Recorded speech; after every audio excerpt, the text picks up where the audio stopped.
Hey guys, thank you so much for joining us for today's Marvel movie news watch-along of Infinity War. Guys, you realize that we have 1 week until Endgame comes out? I mean, Like, less? it's actually out. Like, Thursday is like when it's out, and Marcus sure Christmas press, but like, but in 1 week, like the world will be watching Endgame. 1 week from right now, I'll be seeing it for the second time. I have the tickets already. So I think I'll be finishing my view my like Friday morning viewing. I have 8:30 a.m. tickets. Oh yeah, no, I'm 8:30 a.m. Yeah, I'm going at 11. Nice. Yeah, I'm going on Saturday. I'm also going on Saturday.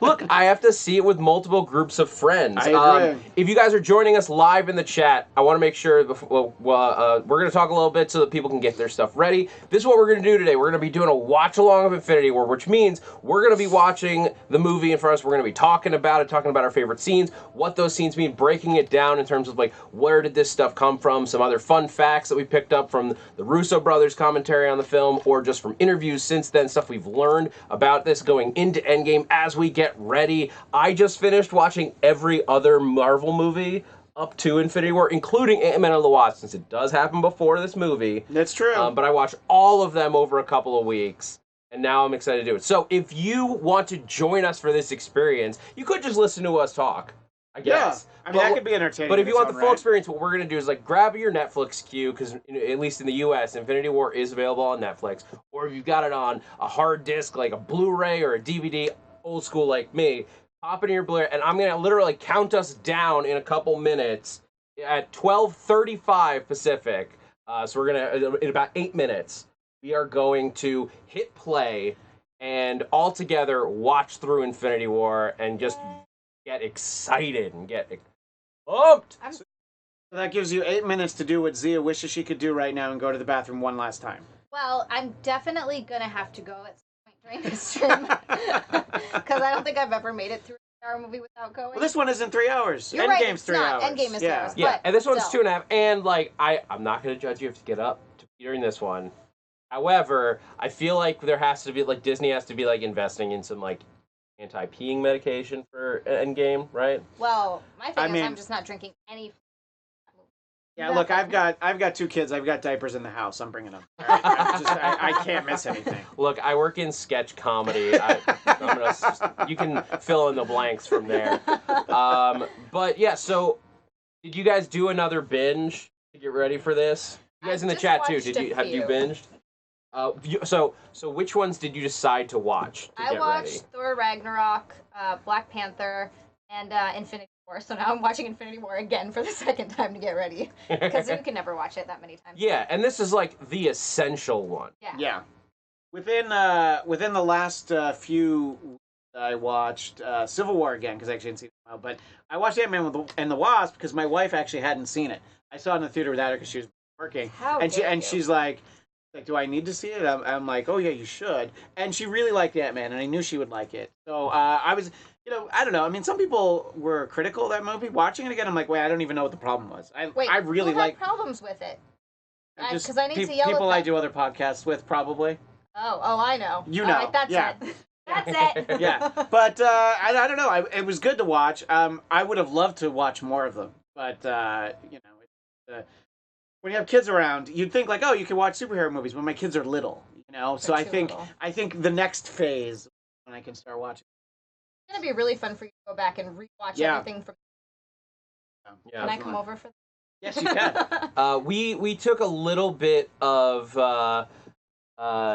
talked a little bit about this yesterday on the main podcast, Marvel Movie News, and one thing that I thought was really fun this time is I saw that people were doing this, and I wanted to try it, like watching them in timeline order.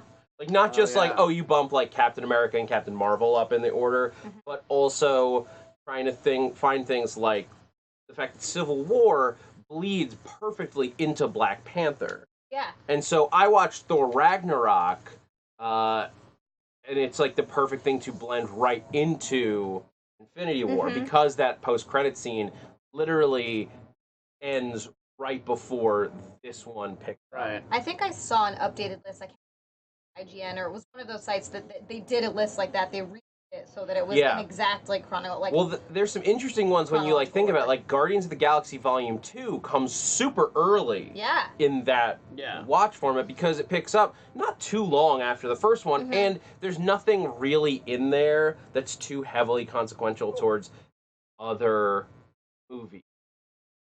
No, there really isn't. I guess the real question would be, do you watch the first few minutes of Homecoming right after Avengers? And then you pick up the movie later where it's in the present day? So that's sort of the one that you have to like pick and choose. Like you watch Black Panther, which was right there, or Homecoming. They both lead right out of Civil War. Yeah. So you could go either way. I chose to do Black Panther first because I felt like he had a much more, his story was more baked into the events of Civil War. Whereas definitely. Spider-Man's is like, he gets introduced that way, but it's not as much like creating his entire setup. So you got 3 minutes, by the way, in case. Yes, 3 minutes, and we're gonna start this up. I like Chaos in the chat who says about Thor. Dude barely survived fighting his sister, and then he runs into Thanos. It's a real. Just lost an eye. Basically had the worst day ever. Yeah, if you think about that, it's just like you're like, yeah, okay, survived the big battle. We broke everything, including my entire world, and now we're just gonna head to Earth. It's gonna be a, Just kidding. But yeah, and we'll talk about our favorite things. So I hope you guys got your DVDs ready because we're just about 2 minutes from hitting that play button. Watching My Infinity War. least favorite part happens. Not in a bad way. Not in like I don't like the part of it. It just makes me sad. I can't. There's not a lot of happy parts of this.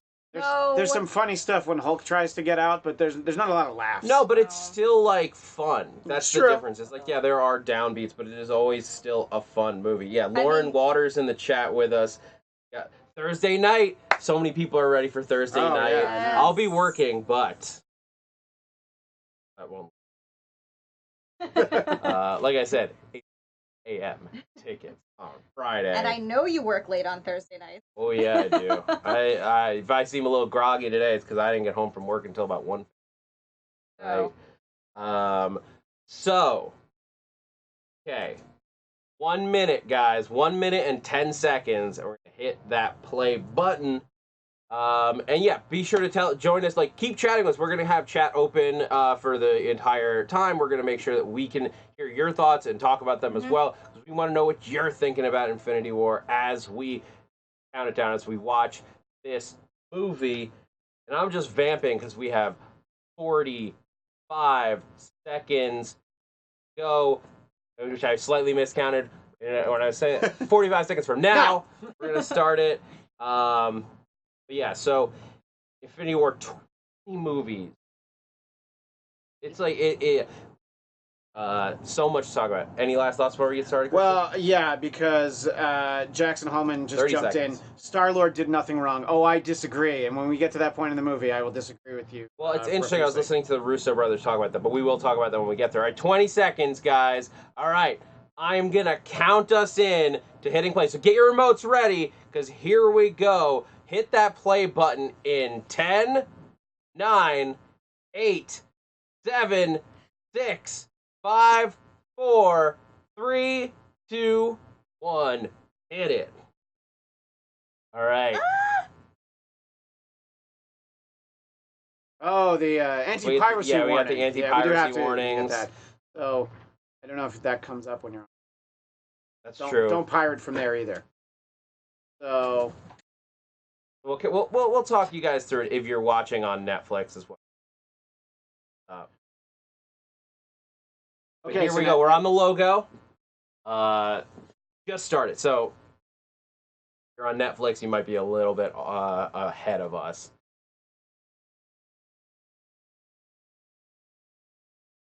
All right.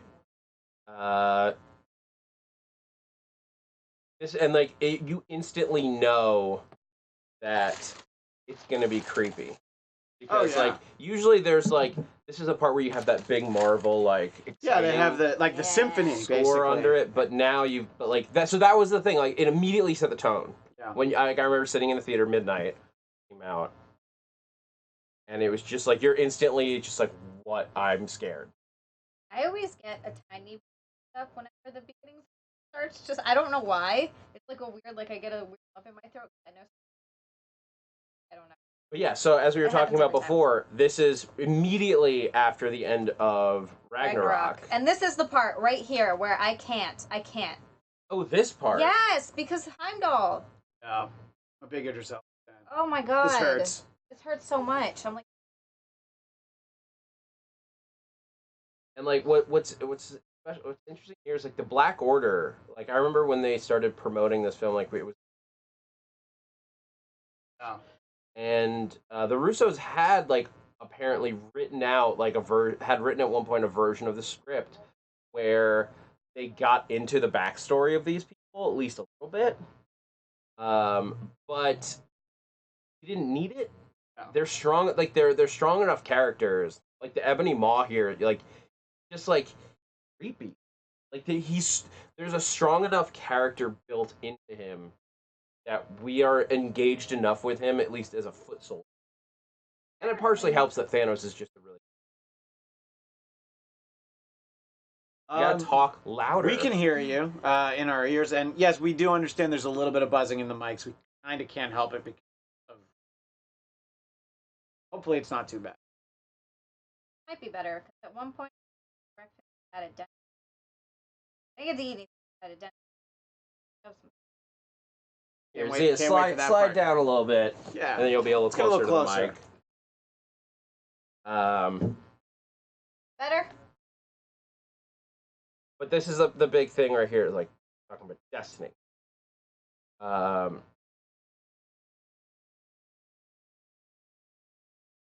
And like immediate stakes. I got one. No, but that Xandar. What do you guys think about the like not seeing the Xandar battle? Like Xandar theoretically got wrecked. Yeah, I mean, I don't think we needed it. It would be interesting to see. You know, can't imagine getting a flashback.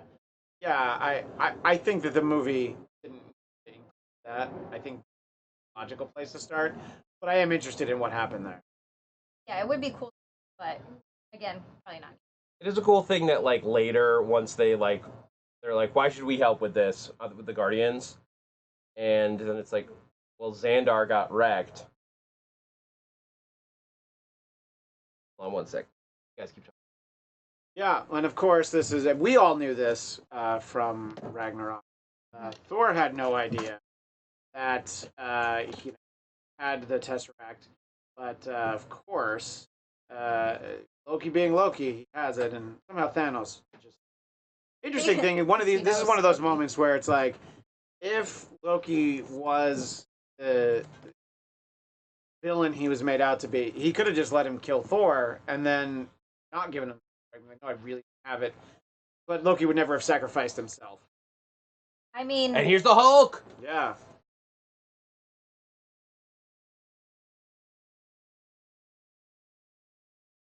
His pants are pretty intact. they are, right? Yeah. For someone that got, I mean, do you think he just walks around wearing giant pants? It doesn't like it. I think he's been in space and he has space pants. Space pants, Yeah. perfect. Which I imagine that if you lived in a place like oh actually no, they're torn. Yeah. Never mind. These Only space at the pants. bottom, though. Yeah, I mean that's sort of like you gotta have moss stretchy pants. Definitely. I mean, could you just imagine a giant green? I guess that's the reason. Well, I they can have to now. do it. Thanks. Well, You're thanks welcome. to like that's one of my favorite lines from Thor. My brain now.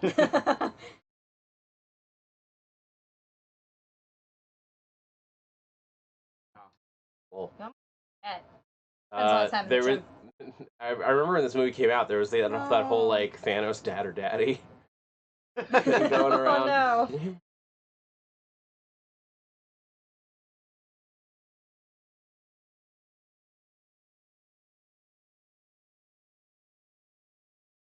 Question in chat, like, how can the Hulk get beaten up? Don't Hulk and Thanos just Aren't Thanos and the Hulk's strengths same? No, that's part of it. Like Hulk is like, if you include the comics lore, Yeah. Hulk is is infinitely strong, but he fights brutishly. He doesn't have a strategy. Yeah. Thanos, like, and if you watch during that scene, the painful. I know Zia's turning her eyes away.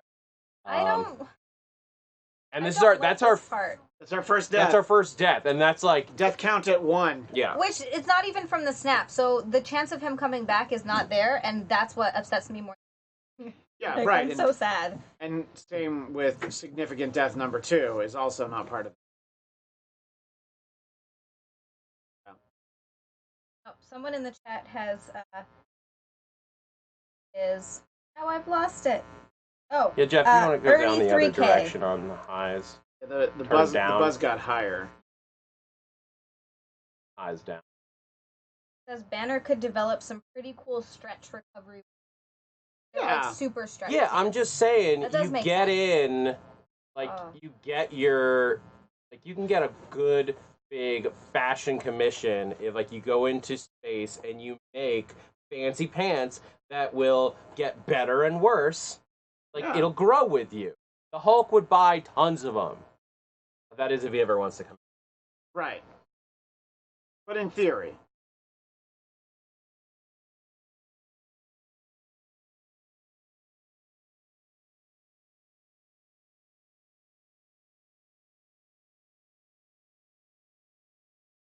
And yeah, so, I mean, like, this is something that the Russo brothers talked extensively about, and I just think it's a really fascinating way to think about this. Destroying the Tesseract it's your first MacGuffin. Like, the major MacGuffin of the Marvel Cinematic Universe. Like, get it in Avengers, in First Avenger. In Captain America, the first Avenger. Then it's a big part of the Avengers. And then, like, you see it pop up in, like, Thor Ragnarok and everywhere, and then it comes back again even after this with Marvel. Right. But Thanos just literally picks it up. This thing that was, like, the infinite power of the Marvel Cinematic Universe, and he's just like, boom. Now it's just another one of my toys. I need this little part of it. Fancy. Yeah. But it's just that it gets destroyed. Yeah. Like, the thing that we thought was the most dangerous object. That was so surprising to me when he crushed it, and I was like, oh, so this entire time it's basically just an infinity. Yep. Right. Yeah.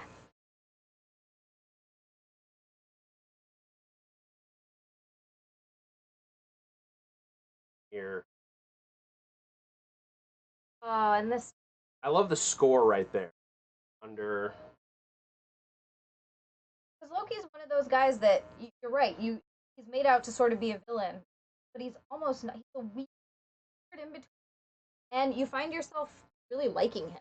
So this was actually really sad. Yeah, I mean, he Stop operates. siding with the guy who wanted to destroy Earth. I know. I'm sorry. He operates in a gray area. Yeah. You know, his father didn't really care for him, and he acted out his dad. Yeah, exactly. I would argue that Loki doesn't operate in a gray area. No, at this point, I would say he does. At this point now. Not at first. At this point, Loki is not like the most evil person in.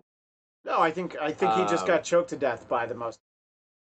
He also just like he turned good for a moment and helped save people of Asgard. Yeah. Right, exactly. And then like most of them got killed.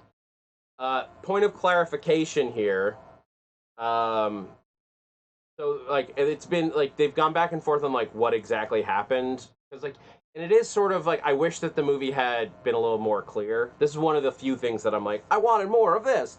Because this makes me think that they killed all of Asgard. And, like, Valkyrie's not there, and there's all these questions. Apparently, Valkyrie did escape with a small band of Asgardians. Yeah. I had seen some stories that said that it was half of them, that Thanos only killed half. Maybe that's the case. What the Russos said on their DVD commentary was that Valkyrie escaped with a small group of Asgardians. And we know from character posters that she not only escaped but survived. Yeah. Where was she when the snap happened? Because if you're not on Earth, does that mean Everywhere. are It's not across the affected universe. by the? No, it's across the entire You remember the, universe. Not just- Guardians get snapped, and they're not on Earth. Yeah, I guess that's true, The yeah. snap applies to every living being across the entire universe. Like, not just humans, not just like intelligent beings, creatures. Like 50%, according to like everything about 50% of life. Hard to say if. So half the bears just. Yeah. Hard to say if it would have included the quantum realm. You know, maybe Scott just survived. Well, that's the thing. I think that's why Scott survives. Yeah. I think it's because like yeah, he had a 50-50 shot either way. Right. And like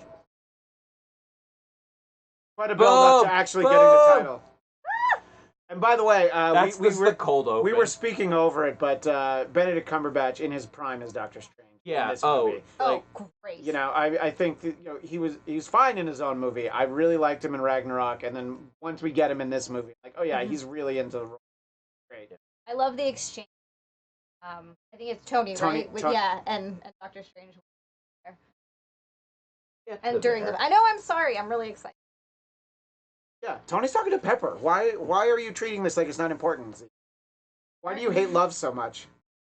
What? This is actually one couple that I love to love. I don't care what anyone. I don't know why anyone would say. No. Why would anyone say otherwise? I don't know. Someone in the chat will tell us why they hate Tony and Pepper. They don't have like a ship name. Pepper. 33K wouldn't say. Oh man, I'm with you. I got a turkey. So. What? Dude, I would love a tuna melt right now. That sounds good. Yeah. I already had egg salad. What did you have for lunch? Let us know in the chat. Just coffee. Champions?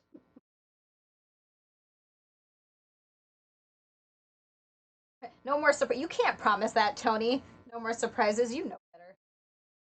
He's just thinking. And every time you say that, of course, surprises.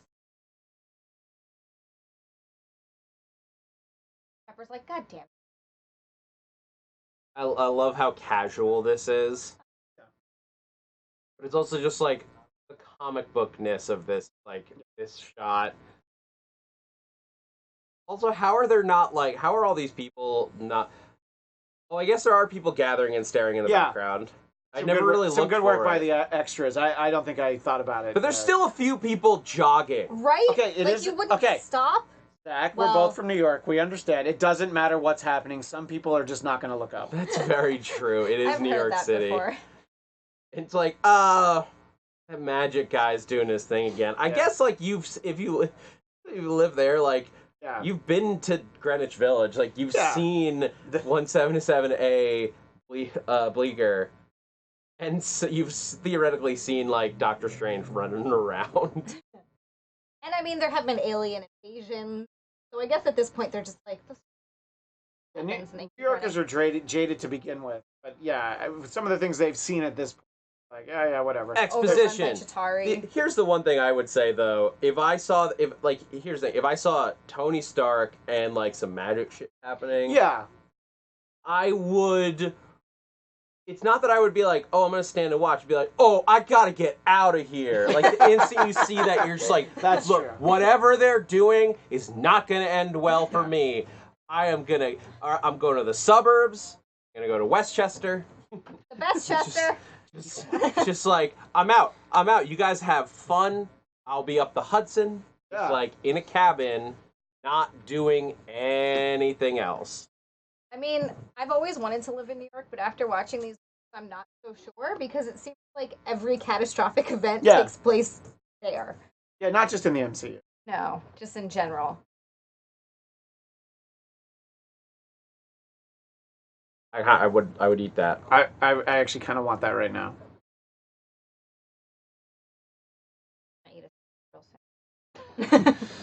Should we do a countdown to that too, Zia? A bunch of hulking fudge. A 10-minute countdown. I've got snacks. I'm gonna eat those.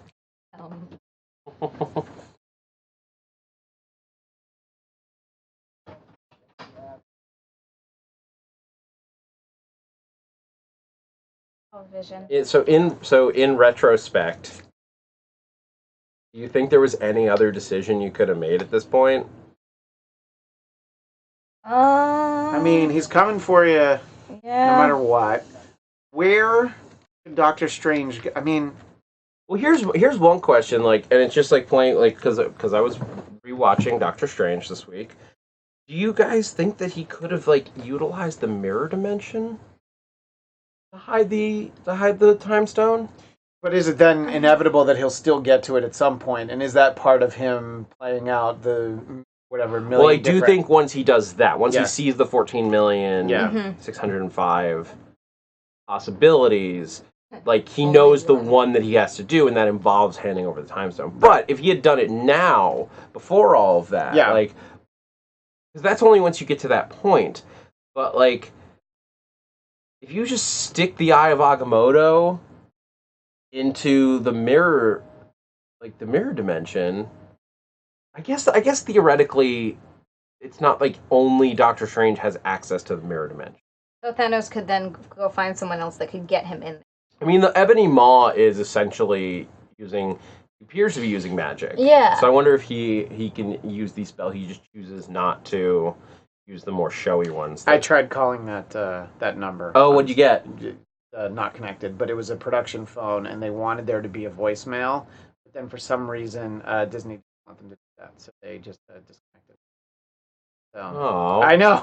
The second time I saw it in the theater, I was like, wait, I know that they're gonna have Steve Rogers' phone number, and I want to call him. I want to talk to Cap. They really should have. That would have been way Right? cooler. Why would you? Actually, I think Chris Evans should have answered it. That's what I Oh wanted. my god. Some places have done that with Yeah. like phone numbers where they'll have like an actor that they have a burner phone set up, and then an actor will occasionally. Has anyone ever tried to call 867-5309? Yes, but Jenny doesn't live there. Oh. Yeah. Yeah, this just illustrates how little time they had to kind of take stock of what's going on and figure out what to do. So I didn't even notice it the first time I saw it, but this is a cool, like, almost a minute long oneer. Like, it's just one shot after, like, when Tony leaves the building. And it feels very scary and frenetic. Oh. Like that whip, like this is like you're with them. You're next to them. Yeah. On the like on the ground, and then only here when you cut to this like completely separate shot. I love this part. Yeah. I'm just picturing like a balloon, like how they did that. Like Yeah. that's what I imagine. Like somebody's got a piece of carpet and a balloon. By the way, love that Ned's in the movie because, you know, a lot of other characters like, we got Pepper for a little bit, but you don't get a lot of the other additional characters. You He's just one get of them my favorites, I love too. Ned. He's so great. And I love that he's like, cause a distraction. And I don't even think he was trying. He was just like, holy crap, look what's going on. Yeah. And of course, a great Stan moment. Yeah, always. I try to still be happy whenever I see the Stan cameos, but I have to admit that they usually make me a little sad. Yeah. They didn't used to. I feel like this part would be awesome to watch in 4D if they had a bunch of wind and stuff whipping at you. Oh, It would really put you you in went to it. like the XD theater? Yeah. This is actually kind of funny. Ivan Soto, Tony and Pepper's ship name is Pepperoni. Oh, I love that. That's perfect. I'm glad that you thought of it so I didn't have to.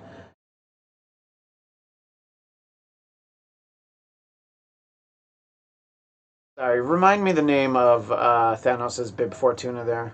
What is that guy's name? The big guy. I didn't mean to put you on the spot. I thought you said it before. No, I was talking about the little guy. Oh, the little guy is the Ebony Maw. Yeah. The Yeah. big dude, I always forget his name. Just the big guy. Yeah. But I'm gonna look it up because I have my phone in front of me. Yeah. Although the chat, if you remember his name without looking it up, like that's the thing. There's so many. There's a lot of people that you meet for the first time in this movie too, you know, so. That would be.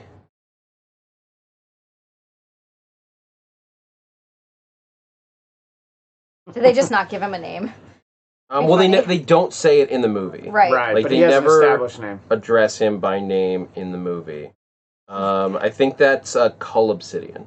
Where Hulk will not come out. Yeah, the first instance of this, which I'm looking forward to having them explore this in Endgame. Me So too. I know what the Russo brothers have talked about, and chat, get in on this discussion. What do you think is the Hulk's reason for not coming out here?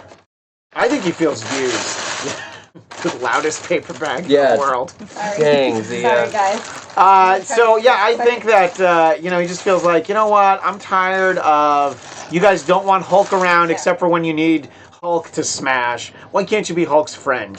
You know, you all like Banner. I mean, that's kind of it's essentially what he said in Ragnarok. I think he very strongly feels that way. This is right after that point, you know. Nanotech Iron Man armor, love it.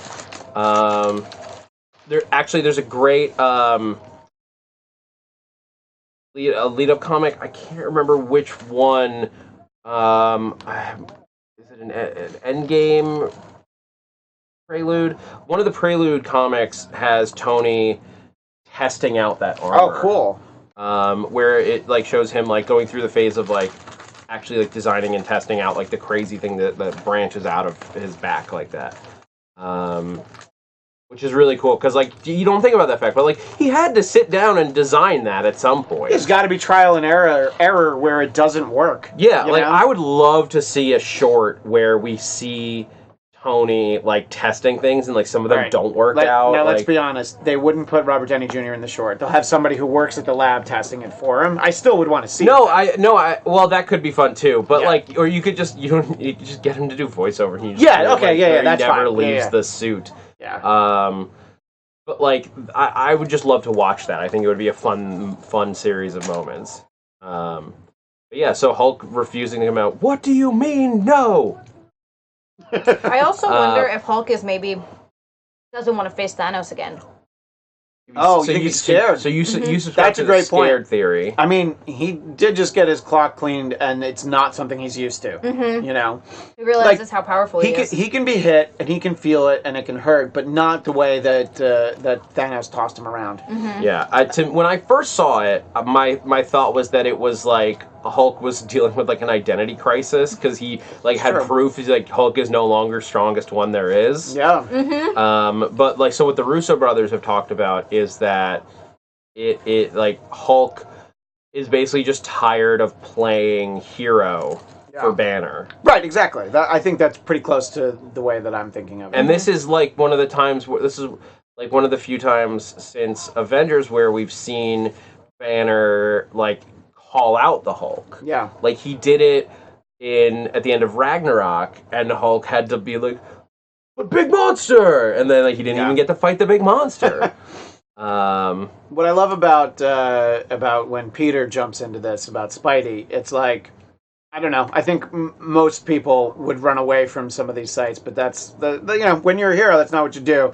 Spidey just jumps into like, you get torn into pieces 3-4 different ways, but he's right there in the thick of it. So My favorite always good line. to see. And remember, he's like, what, 16, 15? And he's like, yeah, I'm in that's not the way I would handle things when I was 15. No. So good for Peter. And I love his line. He's like, there's not, I can't be a friendly neighborhood Spider-Man if there's no neighborhood. Exactly. Mm-hmm. But yeah, you're hearing the fact now that we are near the Burbank Airport, where we've taped these things. I actually thought this was in the movie. I So thought that was did I. I thought that was the ship. I didn't realize there was a I'm like, plane. I didn't remember it being so loud. Yes, Nope, that's a we are in the plane. flight pattern of Burbank Airport, which you don't usually hear in our regular studios. Not so much soundproofing out here. Look, I like this. I think we should set this up every time we watch TV. Hey Zia, So let's watch Cloak and Dagger this moment is like big in like fans like where Yeah. there's like where you have like a million different ways where like people have thought about like, well, why didn't you do this to beat Thanos? You have somebody who used the power to cut off an arm at the beginning of the movie, and like an arm is the powerful thing towards the end. Yeah, all you would need to do is cut off the gauntlet.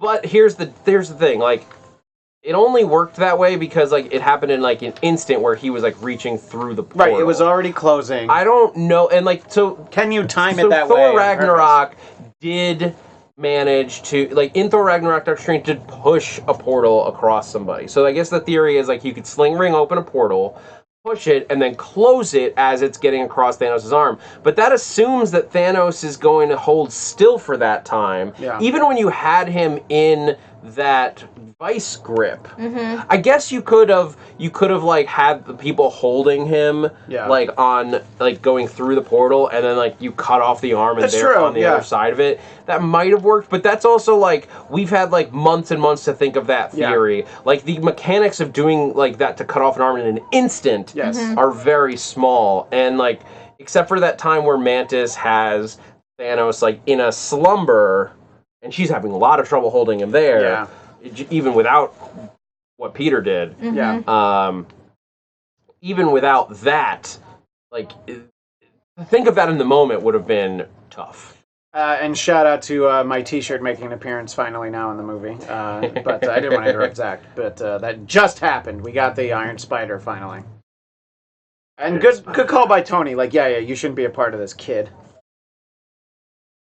He's not wrong. Here's a parachute. Yeah, again, he's 15.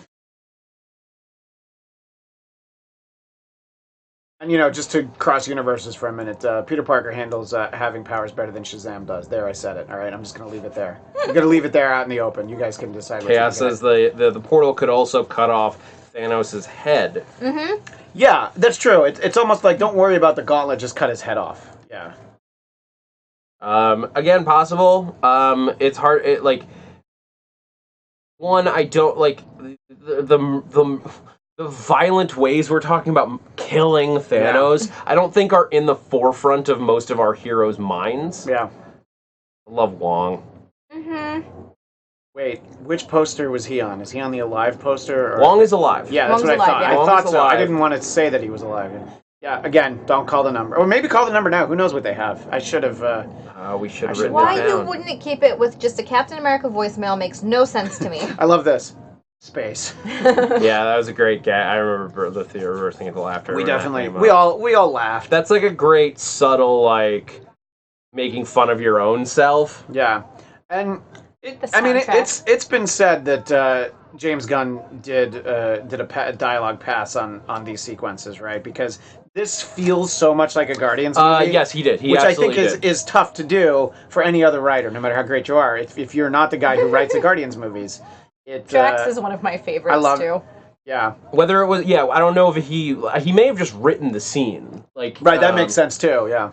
But he absolutely was involved in especially this sequence. And this is, of course, our introduction to... Well, this isn't really our introduction to Teenage Groot. We saw him in the, post-credits in Guardians 2. But we're really getting to know him now, and what a dick he is. And this is like this is a big time jump from Guardians 2. Yeah. Although I guess it's like, sort of like, that post-credit scene is like a jump. Right, but it's, it's long enough for Groot to have gone from a twig to a teenager, and... Gamora's just whole demeanor is so different. I mean, especially from Guardians 1, but even from Guardians 2. You know, she's very casual, singing along. Let's just say it. She's not so uptight anymore.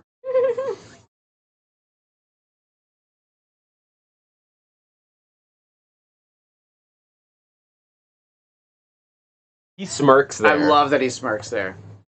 Like he smirks at his dad mouthing off at him. Yeah. A very typical sassy teenager. I love it. And so like you jumped in the Guardians, like it all seemed like fun for look how much moment. Fun we're having. We're listening to an awesome mix, and oh no. And then we got fun for a second, and then And then Thor. Oh my God! One of my favorite exchanges is them looking at Thor and calling him a god. Right here. And Peter being like, hey, I got dumbbells. Here's another moment of humor. And then there's another airplane. And another airplane. Ruining my moment of humor. This is great.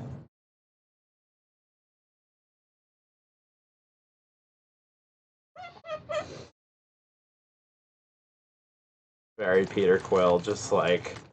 There's a guy who was just surviving in space in front of him, and he's like, "Did you call me fat?"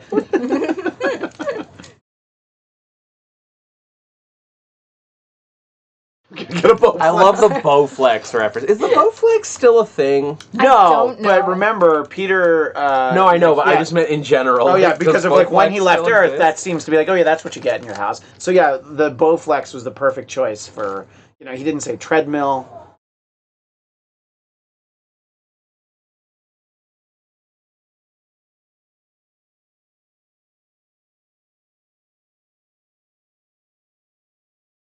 Is this where he calls Rocket a rabbit? He calls him that coming up. throughout the film. Hey, Zia, as the only lady present, Chris Hemsworth, short hair, long hair, either or? Short hair. Okay, interesting. Yeah. He does good with the short hair. He looks good with the short hair, but I does. love the long hair. No, I mean, it's quintessential. I mean, obviously, Thor, long hair. Yeah, I Yeah, mean, when I saw it, it was perfect. But then... The Dwayne Allman look really suits him.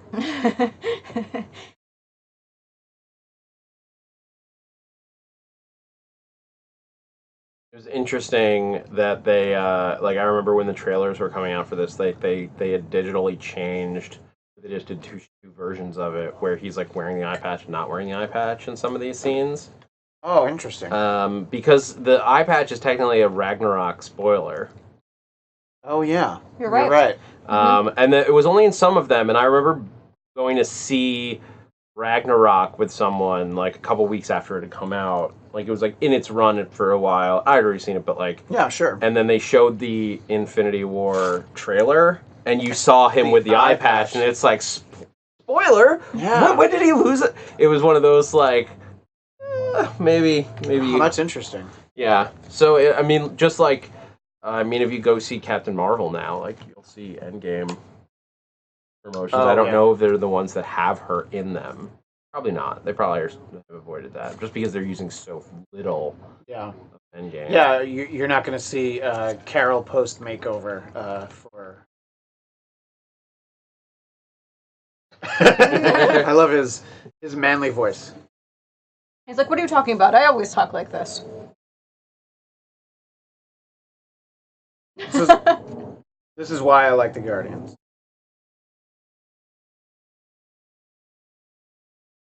Another plane.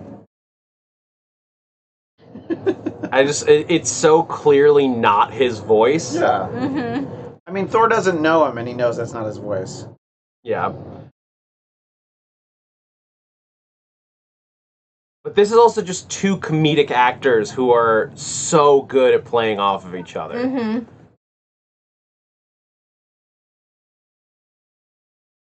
Carlito Lee also talking about no one should be mad at Quill, only be mad at Strange and Witch. Look, there's a lot of people to be mad at, but Peter Quill is definitely one of them. Oh, yeah.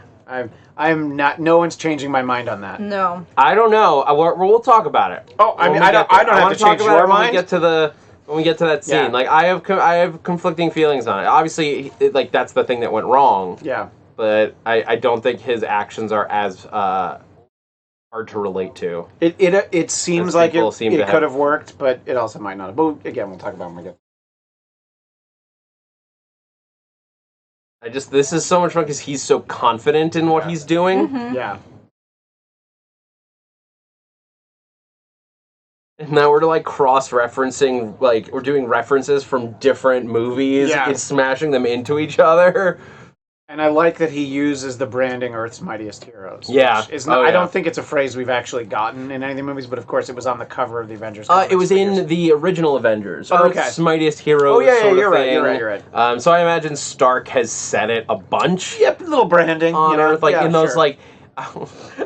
Again, there's so many fun comedic scenes that we could have, like, from in between these movies. Yeah, right, that's like, true. I would love to see them, like, workshopping the Avengers logo. Oh, yeah. Like, with the team, like, I don't know, just an A, is anybody going to know what that means? It could mean anything. What we need a slogan. What about Team Assemble? That sounds terrible. You can't say that. Avengers together. No, it's almost missing there. something. Avengers together. And then in Endgame, Cap can just be like, I got it! Avengers Assemble! And then we'll cut him off again. And that reminds me of the End of Ultron? Fan-Fortastic, where they're like, and I have the perfect name for us. Fade to black. I mean, they literally did that in Ultron, where That's right. It's Avengers, and then they cut the black in the credits. That's something I think that we will absolutely get in Endgame. It would be shocking if we don't get him yelling Avengers Assemble once from Steve Rogers. Do you guys think of like this is the sort of interesting thing. Like Rocket, like Quill is sort of the glue that holds them all together. Mm-hmm. But is he the captain? I think just no one's wanted any of the responsibility before. I would say the most responsible, competent person on that crew is Gamora. But I think Quill handles a lot of, the logistics, so he's by default. And by the way, just less than a minute ago begins my favorite movie within the movie, which is the Rocket and Thor show. Yeah. Oh yeah. That's one of those dynamics you couldn't have predicted, but like once you put them in a room together, like yeah, of course it was going to be fun like that. Yeah. And here we're getting our preview of Disney Plus's upcoming show, WandaVision! One word. He's forgetting that's what the name is. This had to be great for Paul Bettany to not really wear so much makeup. I mean, usually when he's Vision or when he was in Solo, there's a lot of makeup, and he's just like, oh, I just gotta. There's probably like a CGI like green patch taped to his forehead or something. So I would expect actually it's probably just that stone is probably there, and then they just enhanced the glow. That's true. Yeah. I mean, you could have put an LED light in a thing and attached it to his head, and just accentuated it by using visual effects. It's interesting because like you don't really see Vision ever go human in the comics like this. He's always red. Vision. Which I wonder if they're going to have this version of Vision in WandaVision. Yes, they absolutely will because it's even in the movie. I guarantee you, it's for budgetary reasons. I was just going to say like, it's much more affordable. Yeah. This goes from like a no budget visual effects moment to costing you tens of thousands of dollars. Wow. To put makeup on, to smooth it out, to like make it look good. Whereas you could just film two people and get away with it. And for a television series, as much as they are going to be using movie size budgets, you still need to keep costs down because you're doing 8 hours of something as opposed to 2. Right. Did they ever explain why she lost her accent? That she has an American accent all of a sudden. She's been living in the United States for a couple of years now. Yeah, that's how and that she works. Probably has been active. I would say that even if you're like, yeah, but people keep their accents, I would think that she would actively be trying to lose her accent because she would consider that part of her past that Wanda wants to forget. Like her actions helping Ultron killed a lot of people. Yeah. And she's still getting over that. And now you've got our fancy couple that we love, and so these two. This is some of the backstory that we never got. Oh yeah, we don't even get this in the movie. Are married. Yeah. And that was apparently baked into like the movie. It's not just like comic book backstory. Like that's like the Russos like knew that these two were married. They just didn't have time to go over it. And the only really hint you get is just that you can see that they sort of care about each other. Sure. As they're fighting. So I mean, you could have gotten more. I love that they got Kathy Kuhn. I know the actress. Carrie Coon. Sorry, not Kathy. Carrie. She was in Carrie Coon, who I loved in The Leftovers. And that should have been our first hint that a bunch of people were going to disappear when they brought in people from The Leftovers. Because I'll bet you that's what happened. The Russos were like, well, we should see The Leftovers because we're going to basically do that in our movie. And they're like, damn, Carrie Coon is the bomb. We got to get her for something. Well, we don't really have any parts for her. Put her in some makeup. We'll throw her into the Black Order. And she's great. Like, I wish she had more. The only disappointment I have here is that I wish she had more to do because she's such a phenomenal actress. Like, if you saw her playing Nora in The Leftovers, like, her having fun action scenes like this is like, give her something else to do. She's fantastic in The Sinner also, the second season. She's in that. Oh, she's really good in that. Again, great point in the chat from Carlito Lee. We've had a lot of moments here where you could prevent what happens. Vision says destroy the stone. Wanda doesn't. Carlito points out she should have. Of course, she's not going to. But yes, in hindsight, this is yet another way where you could prevent Thanos from filling the Infinity Gauntlet if you destroy some of these stones. I mean, look, that's life. You could go back and like count through like, oh, if I'd only done this, if I'd only done this, if I only done this, if I only knew the future, and only Doctor Strange does. And now here we're getting the big moment. I thought this was a perfect way to bring Cap back in. Yeah. Yes. And I think that Wanda could have given the two of them really a run for their money. Mm-hmm. You know, I agree. I don't know. The fight would have gone on for a while, just her and them. Ah, there it is. There he goes. Yeah, beard and all. Okay, similar question, Zia. Beard, no beard. Okay, so I normally don't like big beards. I'm not like like the hipster facial hair beard thing they got going on. But you like Zach's beard. Zach's beard's perfect. Yeah. And for some reason, Cap with this beard. Yeah. Oh my God, yeah. Like, thank you for representing the bearded men of the world, Cap, and not the neck beards, just the bearded. No. Yeah, no, just the. Like that, to me, it's not really a beard. It's like scruff almost, but it looks really good. I mean, Steve's got a beard. He does, but it's not like long. There's like it's like it's perfect. Here's our secret Avenger. There was a fun thing that I did on Twitter one day because our friend Joelle Monique, who if you watched our Captain Marvel review, joined us that day. Joelle had posted on Twitter, "Do you think Captain America is a virgin?" Oh yeah, that's right. And my argument was like, by Civil War, I think he might still be, but the beard I posit is evidence that he lost his virginity since then. Yeah, weren't there a whole bunch of memes going around of like, one of him with his beard or without his beard being like, "Oh, wants to talk to your daddy," and the next one is "Call me daddy," like with his beard. Like, I'm pretty sure there were a bunch of memes going around, basically saying with his beard, he's like, "Oh yeah, girl." If we want to take this theory one step further, was it with Sharon? Or yes, I wrote a whole. Did he just get some pun intended strange? I wrote a whole 13 tweet little mini fanfic. If you go to my Twitter at that Zach Wilson, you can find it. Just dissecting how it happened. Sam helps. Sam's like, "You got to take a break, man." Like everyone else is getting shore leave. Yeah. Cap's like, "Yeah, just like Wanda. Take time off. You have to breathe." But he never does, and so Sam helps facilitate Sharon meeting up with them. And it's awkward because yes, they had his former girlfriend's niece. But again, it's weird. Niece, not daughter. It's weird, but I think good weird. Haha. All right, so this is a big flashback. Yeah. And I think it's cool that they put him back on the armor, so that we know where we are in time. Yeah. This is the past. He sheds the armor when he gets that second stone. Yeah. Because he's like, "I don't need this no more.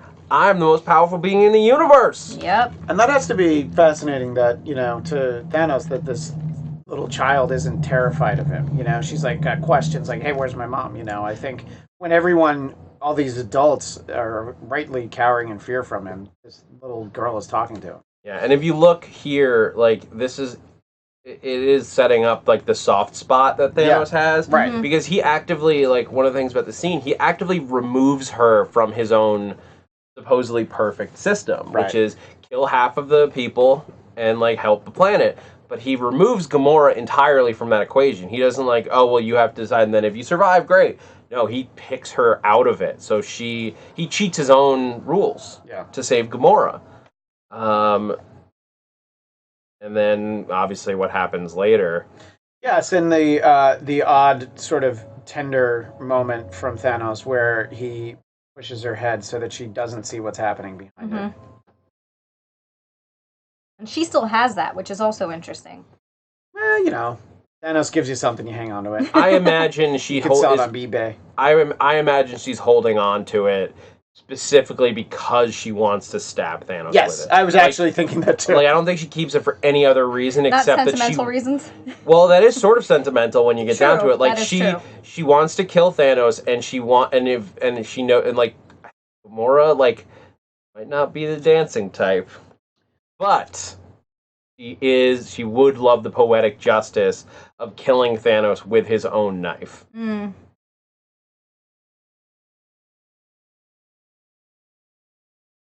So here's the other, just painful thing. Like again, like there's a million ways you could have prevented the past, but like any big event in any time, like there's a million ways to do it.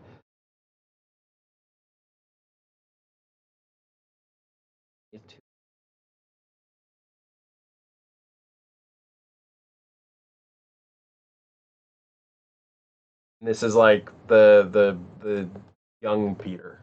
Yeah. Just like he's like Peter Quill is an immature person, and he's just like, why does somebody have to die? Like it's war. But he doesn't think of it that way. This is just like fun life stuff for him. Like space travel and all that. It's not to Gamora. It's a very serious thing.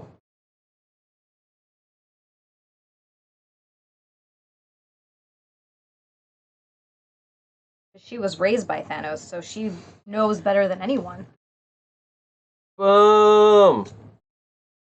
Aww. Aww. Good for you, Quill. Yeah.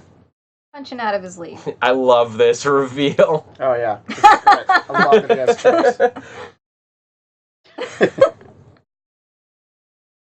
Yeah, which is the perfect answer, an hour.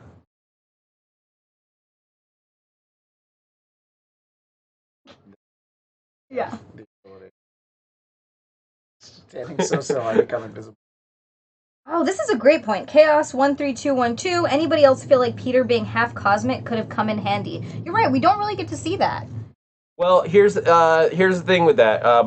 He like that is his origin, but when he the established lore in Guardians 2 is that when he blew up Ego and destroyed him, he lost all of that cosmic power that he had. Oh, right. So like even if they did the same thing they did in Guardians 1 where they held the Infinity Stone, now it would probably kill them. Right. Because his connection to the celestial being that was Ego is gone. Like he says, like if he hadn't killed Ego, Peter Quill would have been effectively immortal, even without staying on the planet and doing all that stuff. But the fact that he killed Ego meant that he's just human. Like he may have like the DNA of a celestial, but that's it at this point.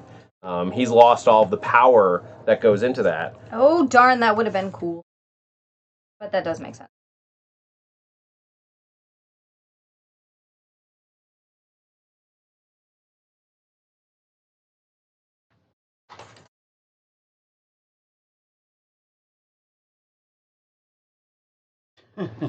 Yeah. Making the case that he's not that much the captain. And I love that we get Tobias. Like, did I look down and miss Tobias Funke? You guys know that's going on and that happens when they go through there, right? No, I don't think I. Oh. So if I wish I could have, I blinked and then we used it. But when next time you're watching it, go back, watch as they go through, as they're walking through all those cases, and there it is in the back, right there, the blue shoulder. Oh yeah. That is Tobias Funke of Arrested Development. Oh my God, when he's painted blue. When he's painted blue. Yeah. And you can see his jean shorts. Jean shorts. Never nude. Yes. He doesn't take them off. It was the thing that, like, at the end of the movie, I remember sitting there with everyone that I saw it with, and, like, we saw it in the credits. They were, like, special thanks to Arrested Development and Fox, and we were like, what? Where was there any Arrested Development I actually stuff? did read that. And, like, it was a few days later when, like, it started, like, or, like, the next day, or, like, it took a little time before people, like, pieced it together and somebody caught, like, him in the background. But, yeah,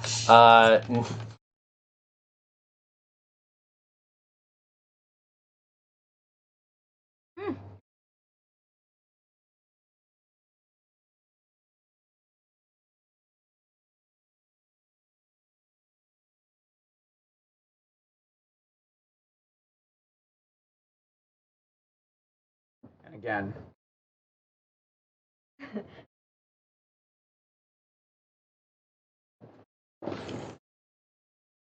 Happy Father's Day. You're right. She could have easily just killed him with the one, but she took out her knife. She had to use the little less effective one. It's like everybody, is going for the moment to make it count, have the purpose. Use the big sword, cut his head off. Movie's over. Most everybody's still alive except Heimdall. Sorry, Zia. Aw. And Loki. And Loki. And half of Asgard. All right, so But at least all the Avengers made it.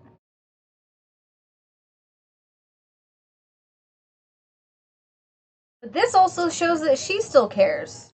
Yeah, I mean, she doesn't feel about it the way she expected to. Yeah. I think it's there's the collector, just like, oh, this is great. Oh, Benicio del Toro. I'd love He's to- amazing. I'd love to put all these things in a case. Oh, there he's clapping, which is great. He's like, oh, this is magnificent. And then...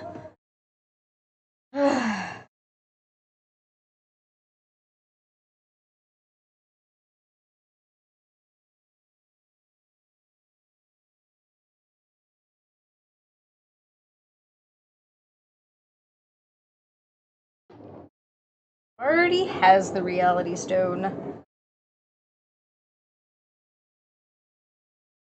Yeah, and this is one of those, like, I wonder how much control he... So, like, I think the implication is that the Reality Stone is more illusion than it is, like, actually bending reality. Yeah, it's more, the person you're using it against, their perception of reality. Maybe Right. you're not changing reality per se. Yeah, like, Well- I wonder if he had, like, left it, like, intact and all that, like, if he and then left, would it revert to this?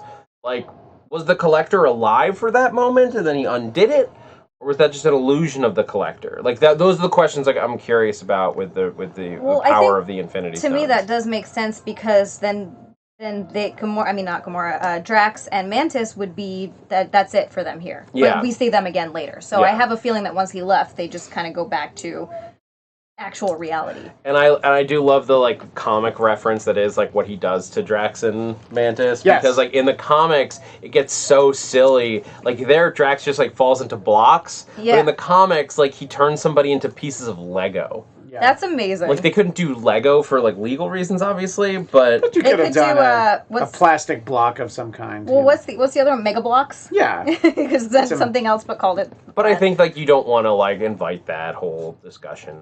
So you just do the blocks. But it was a nice way to like nod to the absurdity of what like you can do with the Infinity Stones. Like you can do silly things with it. Yeah. Like that's sort of like we were talking about this. Like if we can do the What If show that Disney is going to do. Disney, like if you guys haven't heard, we talked about this on Marvel Movie News, but Disney is doing the What If series. Yes. Of like it's going to be an animated show where they like animate like what if blank. Like the first one, what if Peggy Carter got the Super Soldier Serum instead of Steve Rogers?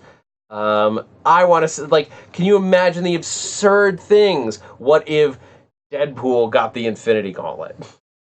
Like it would be everyone would be Hello Kitties or unicorns or just everyone would be Deadpools. Like silly things when you have complete control over space time. Every and faucet, reality. every sink would have a third spigot where hot and cold running tacos come out of it. Oh, that'd be amazing. I would vote for Deadpool just because of that. Or Not that it's a democracy. Or it's but- like Peter Quill said in Guardians 2, where he's just like, I'm gonna make some weird shit. Yeah. Yeah, see, he leaves and they go back. Yeah, so I think Unless he did that, but He I could don't have know. spared them. He could have, yeah. but that I would think be I think it might be a little bit of both. Yeah. Like he obviously could have just killed them. I was really surprised when Quill actually went to shoot Gamora. I was. Yes, that did surprise me, and I mean, good was for just- him, I guess. And I He's guess- just too slow to make it worth anything. Yeah.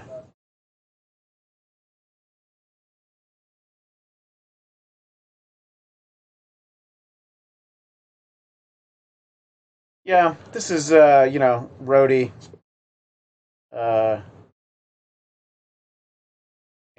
Just playing by the rules, but Still telling them they're wrong. yeah, exactly. This is him like seeing like that the rules have like hit their breaking point kind of Yeah. thing. Like it's like the rules are helpful until they prevent Right. like you Yeah. from doing bigger things.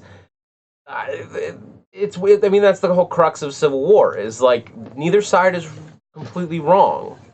There are reasons for both of them believing the things that they do. Like having powers checked by a system is is the way that it should be, but the system has to work. Right. Ugh, Smolder. Oh. Look at that smolder from Captain America. He was never really my type, but right here. And nice to see William Hurt here on the scene.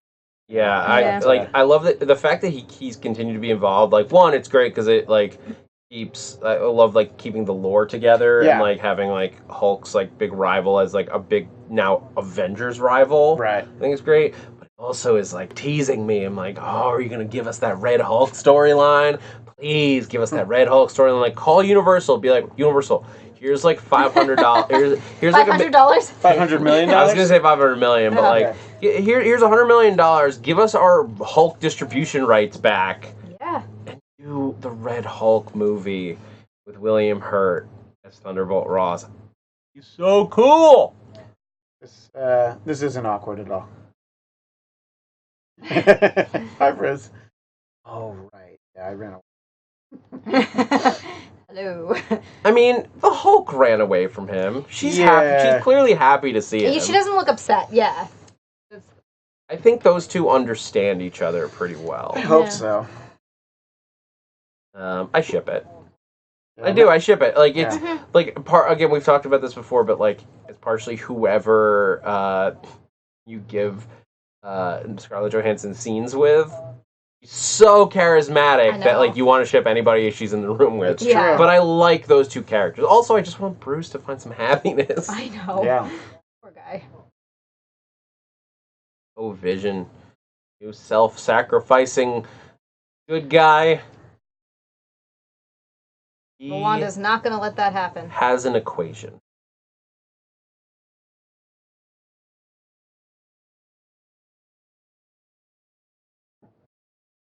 And so here's the first thing that's set up, like where Wanda's powers are from an Infinity Stone.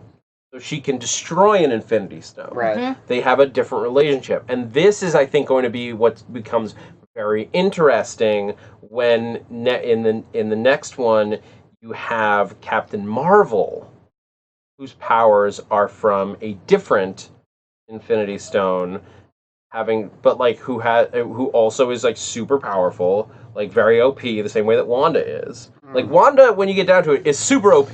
Yeah. Overpowered. Like she could, if she gets her powers together and uses them smartly, she could wreck almost anyone. Yes. Captain Marvel, very much the same. Captain Marvel's powers make her very OP. Yeah. Is she strong enough to take on Thanos with the power of the Infinity Stones? No. I think if he had one Infinity Stone, yes. I think because he has all of them, no. Yeah. And no one's asking. I don't read the spoilers. This is just my theory. I think Carol is dead within the first 30 minutes after she appears. Whoa! I just don't. I think Thanos is gonna be like, oh, that's cute. You can do all that. That would be crazy. It's just a feeling watching the trailers as many times as I have. When you see her and when you don't, I feel like she's not going to be in it that long. I'd love to be wrong. It's just a gut feeling, and if I'm right, I'm going to point back to this and like, see, I said it before the movie came out. I just think that'd be interesting. I disagree. I think Carol. I stand by my original theory, and I think somebody tried to dispel it, and I can't remember what the reason was, but like, I think that there is a certain amount of immunity that Carol has. Yeah.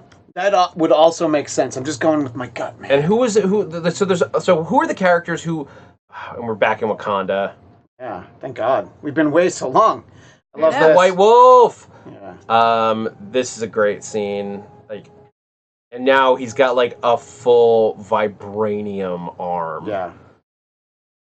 I love when he looks at it. He's like, okay, what do you need? I mean, I think he knew it was coming. Yeah. Eventually, he like, as much as he would want to rest, he can't. I'm near the Winter Soldier. Where's the fight? Yeah, see that look on his face? It's resigned, but he's still very much like, hey, right. When you're the Winter Soldier, winter's always coming. Oh my God.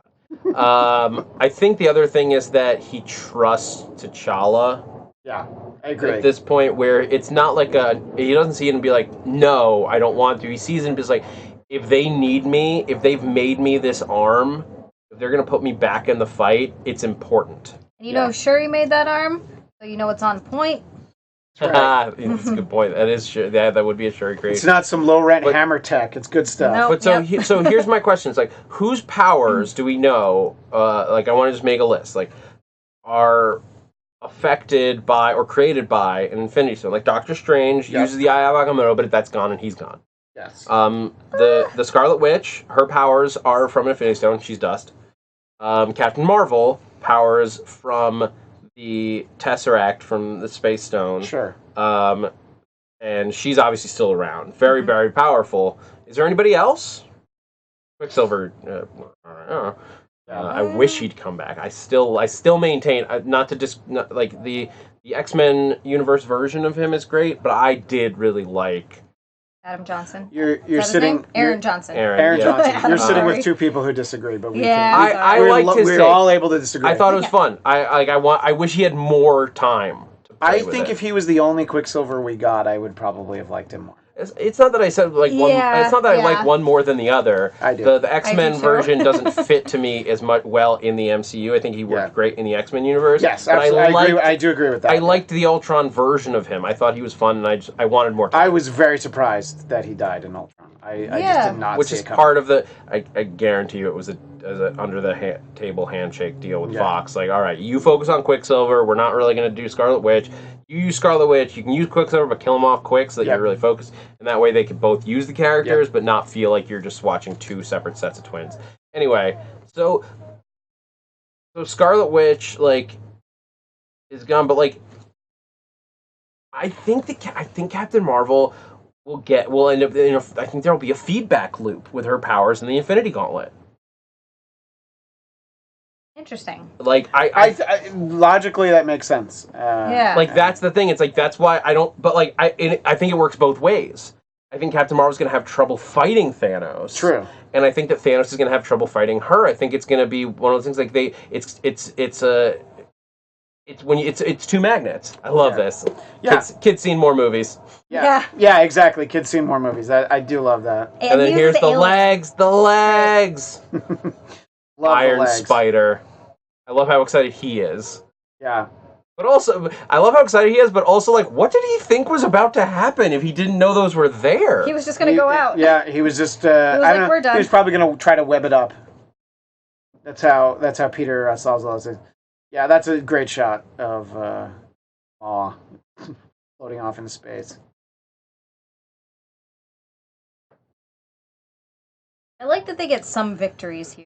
Yeah, I mean, they don't just get their ass kicked through the whole movie. You know? Ben Lau in the chat has a good question. So, with Ego as the source of Star-Lord's cosmic power destroyed, do you think that if the Space Stone is destroyed in Endgame, Captain Marvel would lose her powers? That's with all those theories.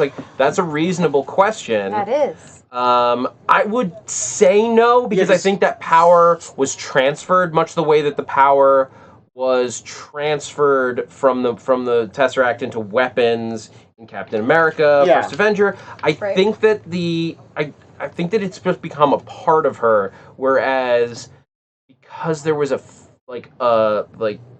wasn't as much the heart of the power and things were leeching off. It was it creates it and then it goes off, does other things. But that doesn't. But they're two completely separate things. The idea of a Celestial versus the Infinity Stones are not this. They're not. They don't necessarily have to follow the same rules, but it's not an unreasonable conclusion to make.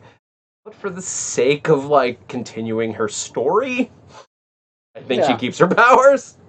Yeah. I mean, you can make the case that she would lose them, but it also logically would make sense that she'd keep them. You know? Yeah, because she's not a part of the Infinity Stone. Yeah,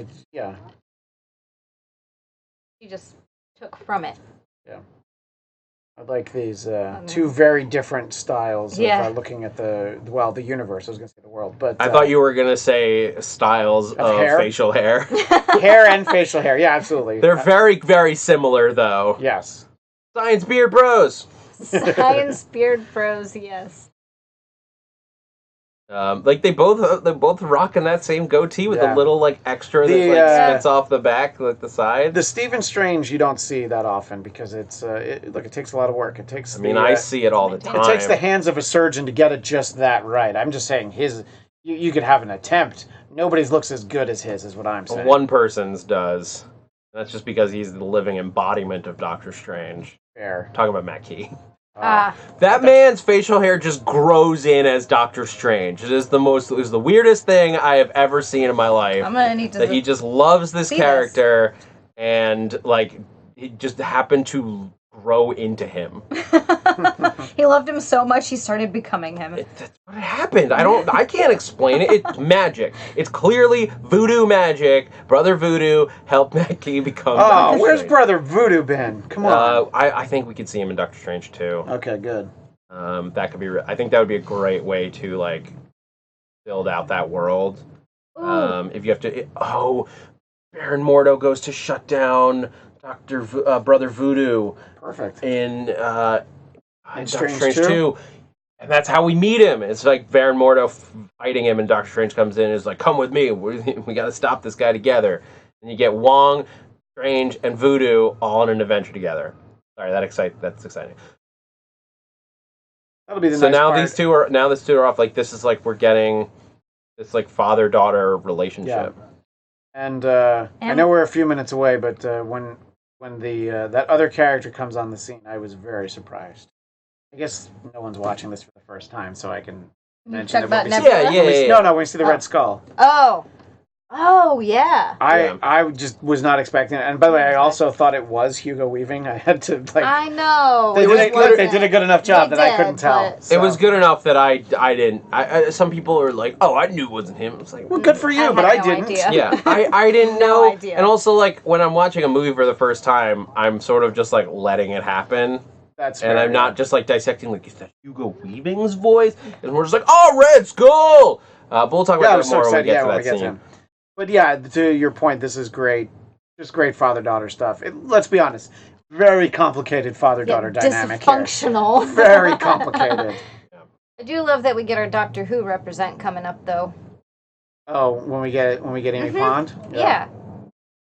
Oh, I was like, Doctor Who? Like, what Doctor Who reference? Just Not a Karen reference, Gillan. just the, yeah. Airplane. Yeah, It's just space noises, you guys. space noise. Oh, sorry. Space noises. I'm gonna call it that forever now. Space noises.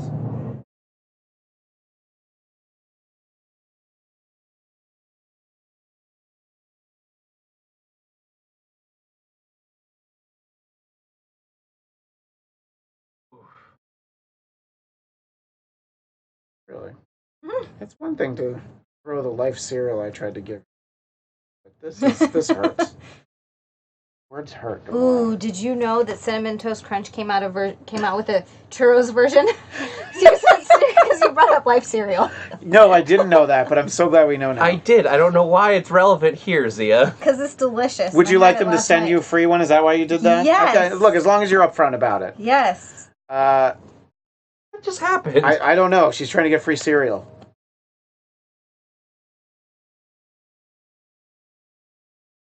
Wait, there was a door there? I mean, it's Thanos, so there's a door everywhere. Oh no, I He just that snapped that his was fingers that and was there's a a door. Gamora reaction. Of course he knew it was there.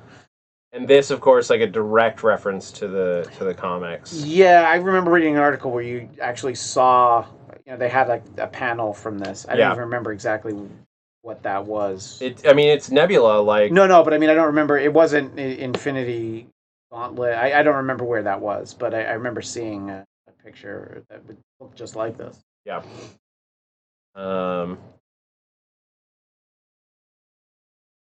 Just in case you needed to remember why Nebula hated Gamora so much. I know. Jeez. All this. He picked up. So I'm getting from the backstory that he also picked up Nebula and raised her as a daughter, but hated her. Well, no, it was the kind of... So, like, he picked up Nebula at some point, a very similar thing. Like, however down is very... I imagine it was very similar to what happened with Gamora. Like, they were on a planet, he stood out to him, he adopted her that way, or kidnapped her, depending on how you want to look at things. But the thing was that part of how he trained them growing up was that he made them fight each other. Yes. And why Nebula is so robotic is because anytime that one of his daughters, I imagine he has like fields of daughters, but anytime somebody loses, they like, that's what Nebula says, like he chops off a bit and like tries to make it better. Yeah. Enhances them. And like Gamora never lost. Gamora would always win, and so Nebula wound up constantly getting ripped apart, turned into this machine. And that's why Nebula hates Gamora because from her perspective, Gamora never let up. And that's why Gamora's probably Thanos' favorite. It seems like. Anyway. Yeah, exactly. Show is one. Yeah, absolutely. Right. Another moment here. Gamora just let him kill Nebula and kill you, and then he doesn't get it, and he can't finish the Infinity Gauntlet. There's a lot of opportunities to not let this guy win. It's true, but I think it was someone in chat. I'd have to go back. Says that it's understandable. It's completely understandable. It's hard to watch someone you love, and I know if I was put in that situation, if somebody was like, "Well, you have to sacrifice Nick to save everyone," I honestly couldn't do it. Yeah, but if it was me, you totally could. Yeah, absolutely. Because who cares about you? Exactly. I just wanted to make sure I knew that everyone knew where we stood. Yeah. Finally, we get the continuation of this movie within the movie. The We've been away from it for too long. It's fine that Groot's a part of it, but it's really Rocket and Thor. I do really love that Groot is there, though. Yeah, of course. Because he is just like the sulky teenager, but he eventually saves the day, kind of. Yeah. Kind of. He does. He does. What kind of? Well, I mean, Groot Thor has saved do many days with it, but Groot? Doesn't do it. But time to be the And this is that like post Guardians, like Rocket grew up a lot in Guardians 2. Mm-hmm. Where he's like trying to be a good guy, trying to be helpful, like the way that like he and Yondu realized they had to be. Yeah. And this is Thor's just like tale of woe. Yeah, poor Thor. Well, because he just went through it all. Like, just went through it all. And now this.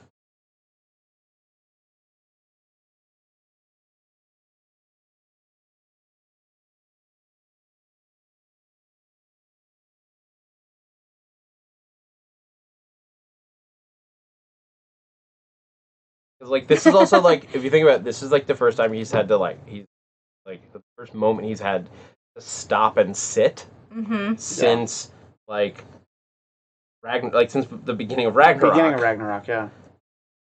Like he hasn't stopped moving since then. He beat Surtur, went back to Asgard, dealt with Loki, like had to fight, found his dad, had to fight his sister. And then he lost a bunch of people. And then the whole planet blew up. He got up on a ship. They're flying away. They're going for Earth. Hey, what's this ship? Uh-oh. And then now we're here. Yeah. Got to watch Heimdall and his brother get killed in front of him. So essentially he has no one left. Family-wise. He doesn't. He has no one. Not essentially, like... No, he does. You're right. Isn't Sif his wife, though? No. Oh. Thought it was in a way that it did. And where's Jane? Yeah, Jane just... She broke up with him. Yeah, but doesn't he care about her still? If they could... Got bigger fish to fry. I guess so. I love that Rocket just has an eye. I know, he's like, here you go. And he's probably got a bunch of eyes. That's true.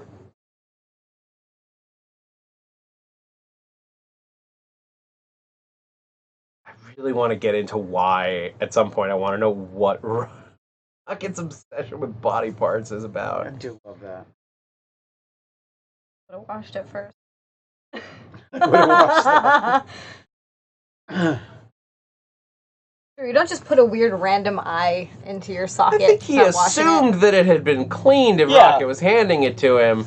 But, I mean, I guess he doesn't know Rocket very well here. No, he doesn't. I mean, and if Rocket did anything, he spit shined it. You know, I mean, that would be the level of clean. And let's be honest, that's not very clean. No.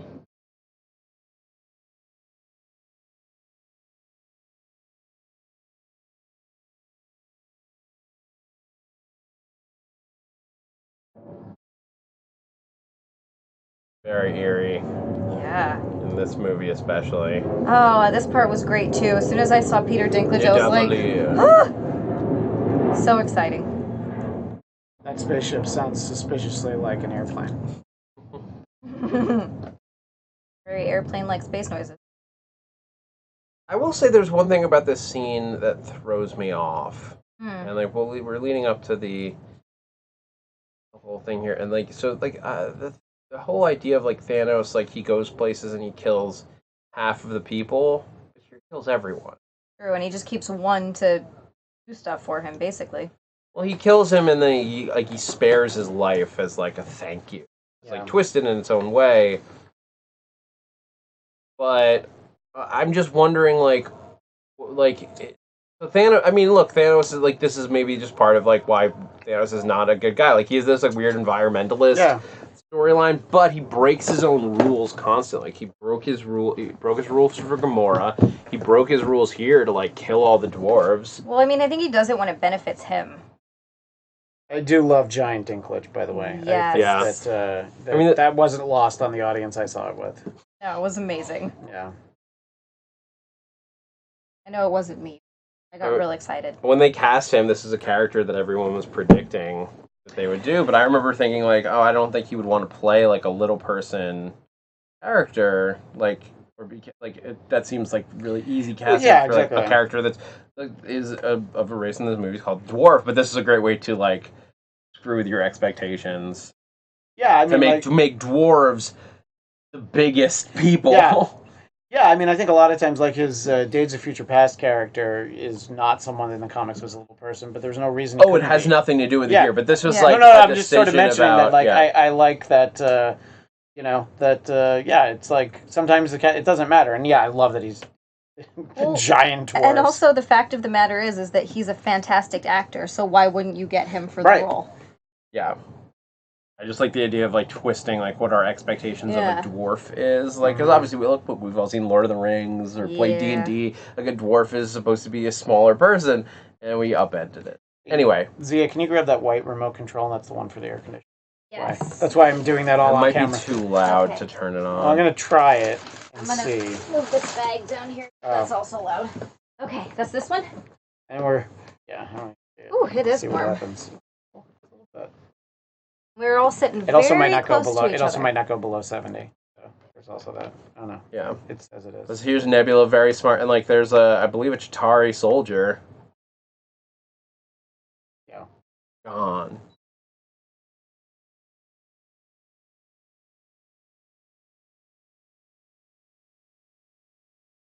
So oh man.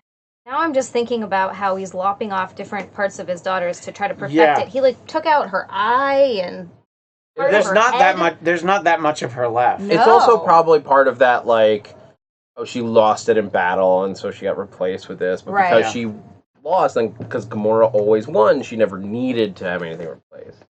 It was probably one of those things where Thanos is like, no, you don't hold back when you spar. Like, you go 100% full distance. Which is so bad because when you're actually sparring, you're supposed to go like 30%. I think is what it is. It's different when Thanos is your dad. Yeah, very. Back on Titan. Not the strongest bridge crew.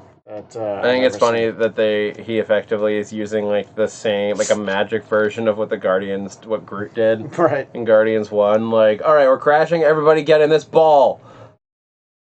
Now we're back on Titan.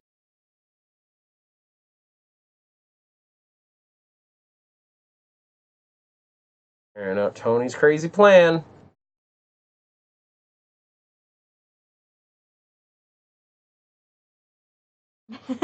No more movie references. I do love that. And this is like, I love this. Like our first real like interaction. Like, you got Thor and the Guardians, but this is like a bunch of non-cosmic characters meeting up with the Guardians. And it's just one of the most fun scenes. Yes. And the entire time I was watching it, the first time I was like, how long before they realize that they're all on the same side? Yeah.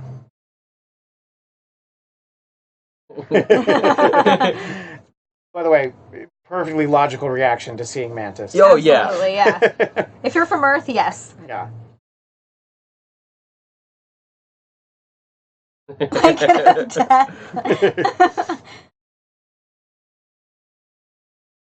get I do question this. Like, how do they? I guess like they've been fighting for a minute, but like, how does Drax know to stay down? Like, he's just basically pointing a hand at him.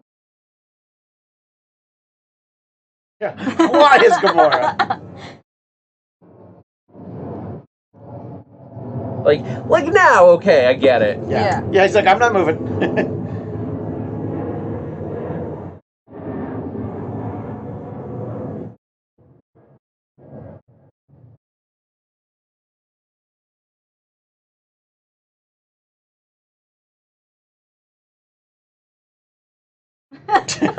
I mean, yes. By the way.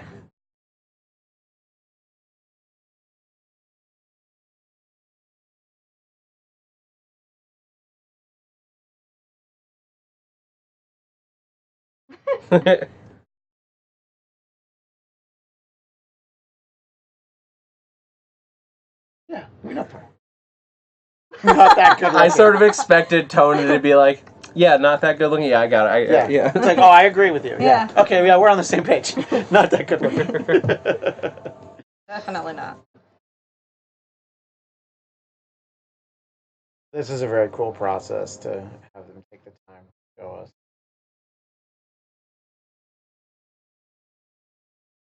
Yeah, I mean, they could have just like had it laying around, but I like that we had to like make it. Or have it made off camera. You know, I mean, there's a lot of ways to do this. I think this is very cool that the process is so important that we get.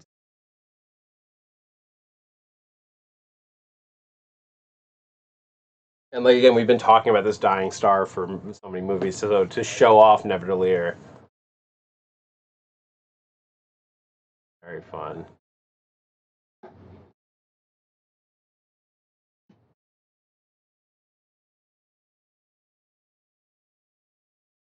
Mantis, on the trampoline, essentially. I'm sure that's how they filmed that. Oh yeah. Load it down. Love Drax. Yes.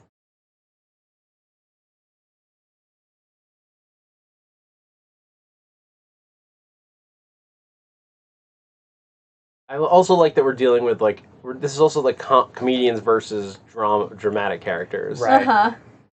Like this is like what happens when you smash characters who are traditionally in dramatic movies into the characters that are comedies. You have the most dramatic character off by himself, levitating. Yeah. He's like, I can't even be a part of this. Well, this is where he's looking at all the possibilities, right? Yep. What was it, 14,000? 14,605,000. Jeez. Takes a while.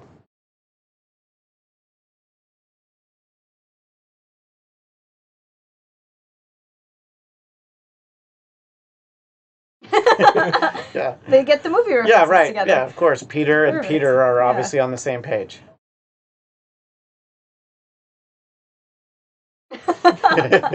Flash Gordon is a compliment.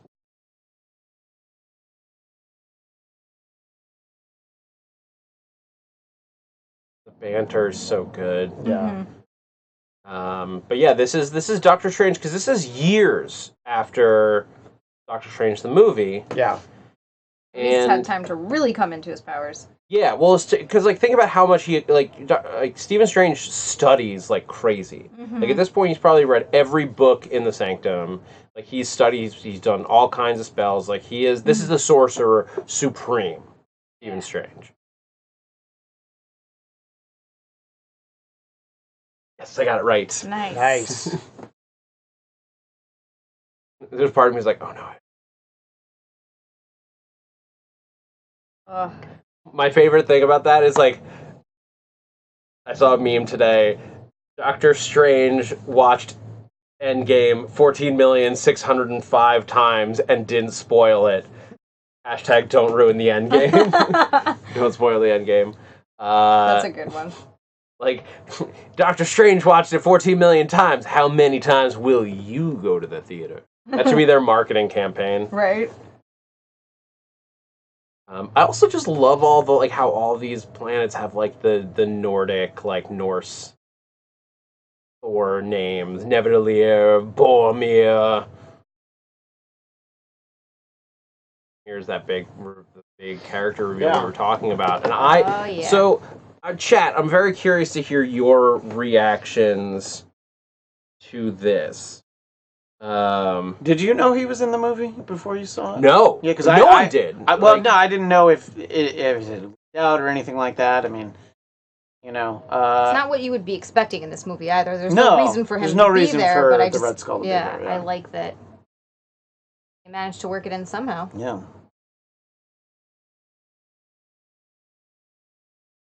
I don't remember when I noticed. I don't think I'll be honest. I think the voice was like, wait, what? Yeah, and then it but wasn't this. until it was only that moment right it's there. That moment when I'm like, clicked. oh, this is the Red Skull. But this is like that was. I thought it was. I like this reveal. This is what I wanted to ask the chat. Is like, did you like the reveal of the Red Skull in this movie? Yeah, I mean, I did. I thought it was really cool, and again, unexpected.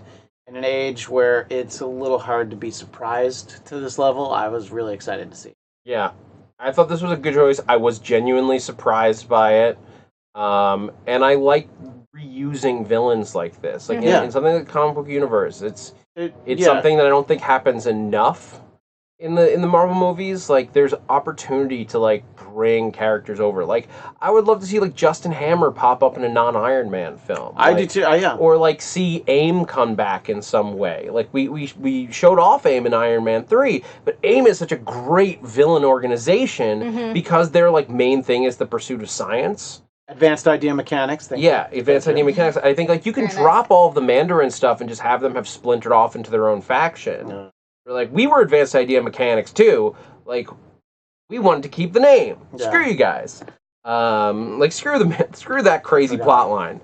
Or bring back the Mandarin, like, because they hinted that there was a real one. Yeah. Like I would love a real Mandarin. We need a do-over on that. I forgot how mad that made me. Basically, this all makes sense because if you go back and rewatch Captain America: The First Avenger, the Red Skull, like, you see space open up when he vanishes. Absolutely. So it makes sense that he got sent somewhere. And so basically the Space Stone, because much the way that the Soul Stone seems to have sentience, the Mind Stone obviously has sentience.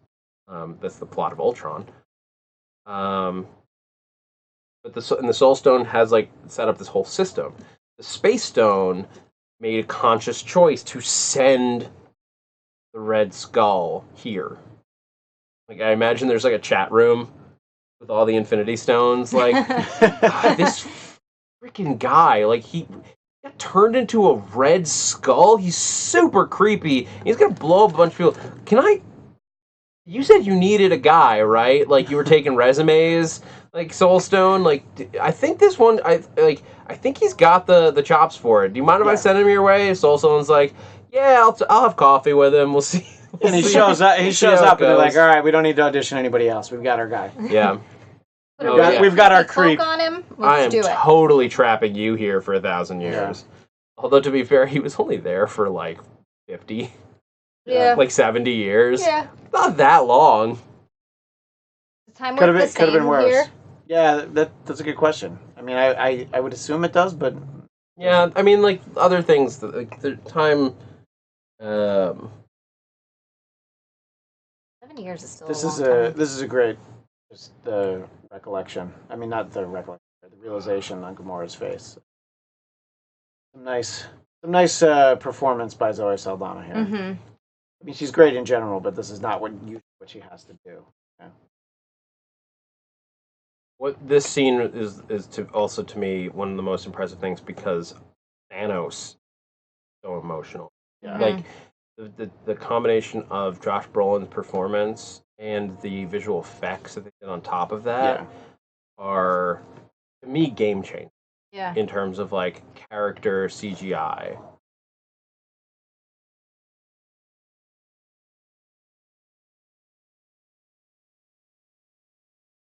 Like, as she slowly like realizes what he's going to do. That, like, you can feel the emotion on his. I think in the theater I almost started crying. It's a really sad scene. Like, he's crying.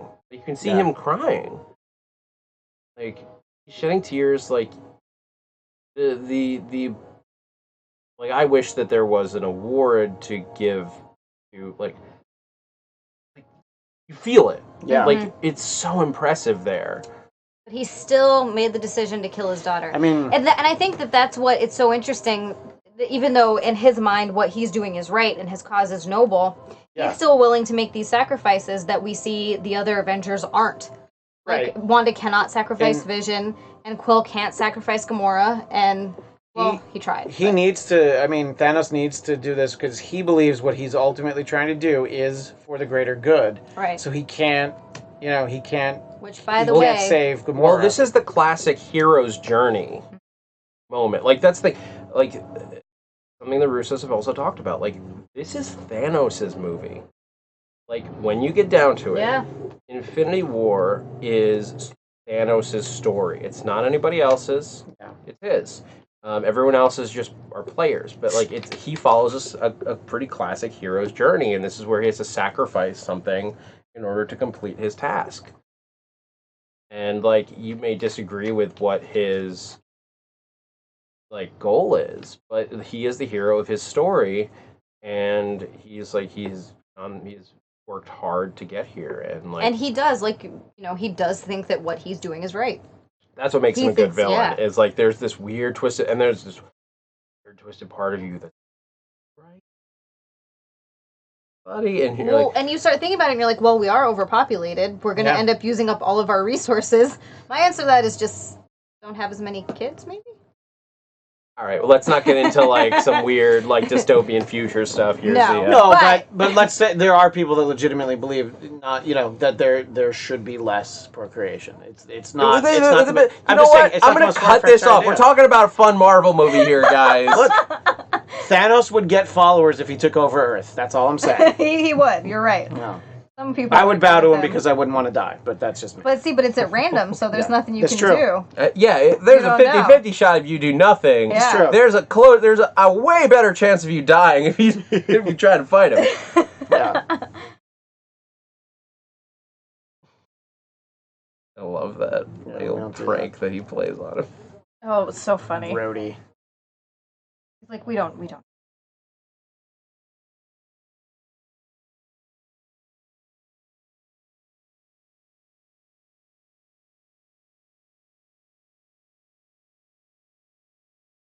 Bro love.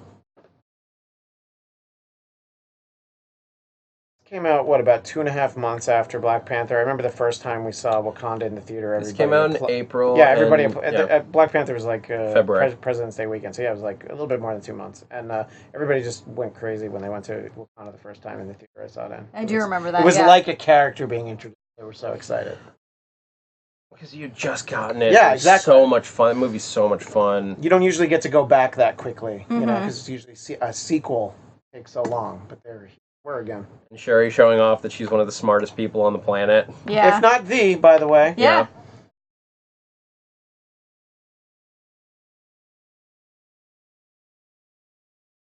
Imagine if she had helped out with Ultron. It would have been even more able to kill That's us. what I mean. They would have been able to beat him.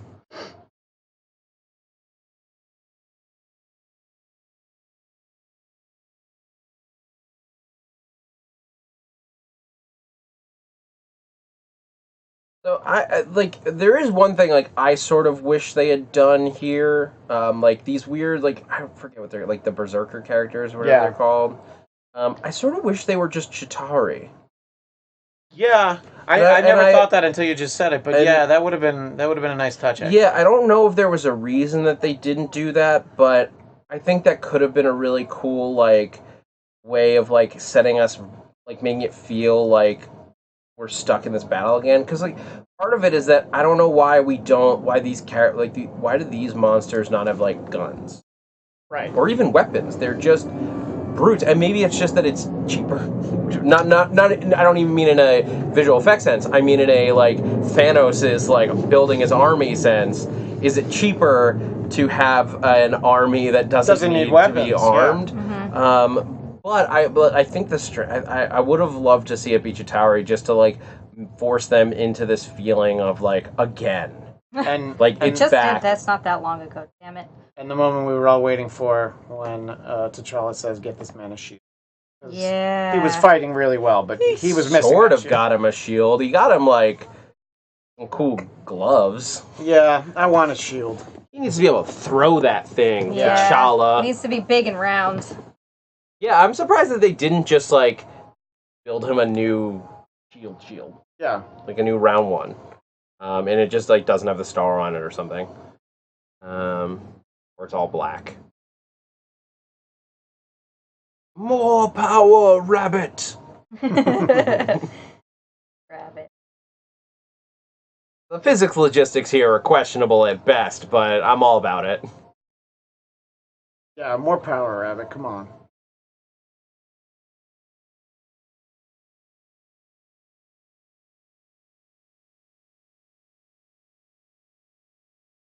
So cool.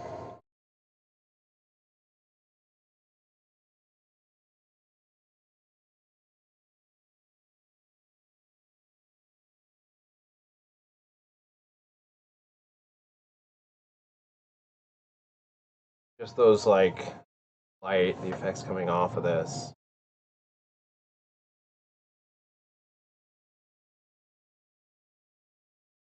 And I love Rocket's look right there. Like, he just seeing the raw power of it.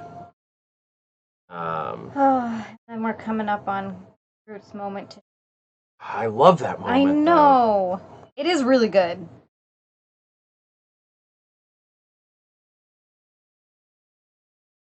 It's like, good thing we had a royal level Asgardian on hand who could withstand the...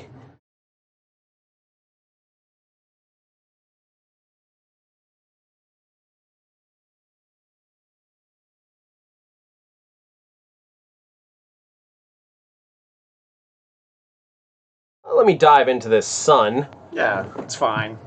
The God of Thunder. That's stronger than Sun, right?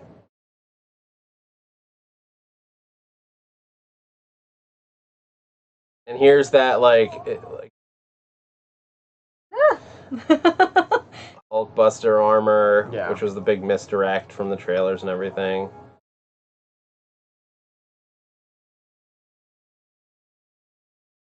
Just like this, and this is like the big battle that we've waited years to see.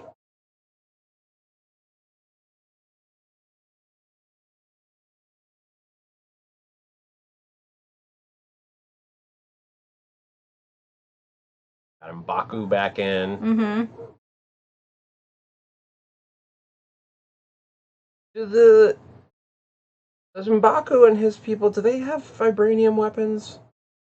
I don't remember. I don't know that if we being a saw thing. that. I don't think we know one way or the other whether they would or wouldn't. You can make a case either way. I don't know why they necessarily wouldn't, but I don't know that we saw it. Like after joining, yeah, like I mean, we just see them fighting more hand to hand in this one, but that's why I'm wondering if they like now that they're back in the circle and he has a seat at the small council, like if his people are armed with vibranium.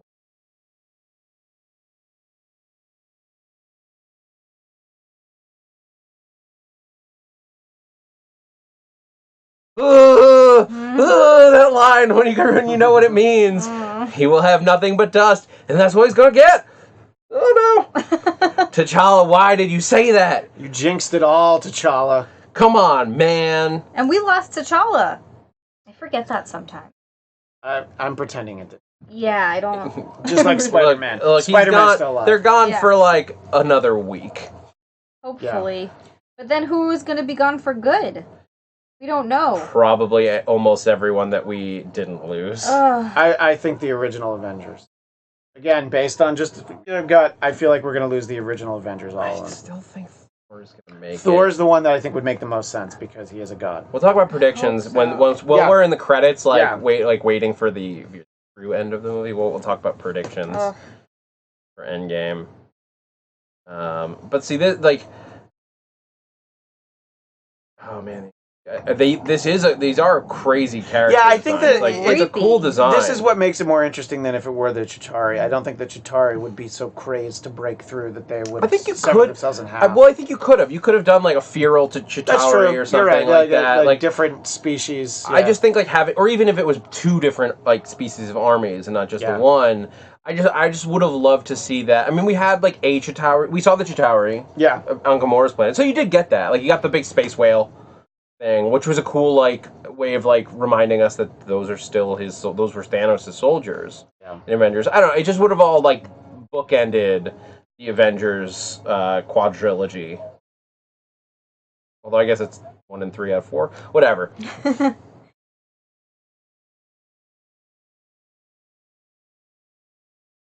Just keep doing that. Yeah, I know, right there. right? It's perfect.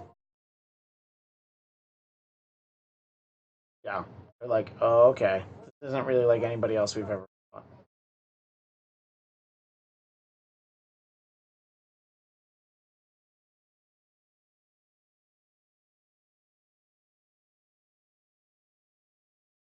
We're quiet because it's just like Yeah, no, I know, it's hard to I was not just like, I watch. can't add anything to this right now.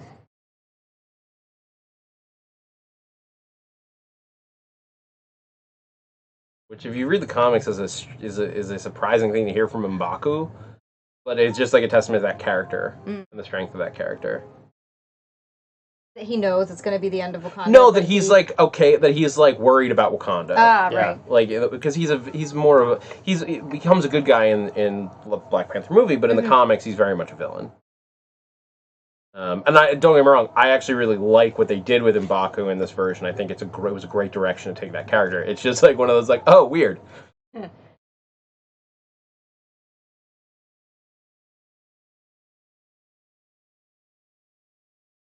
And this.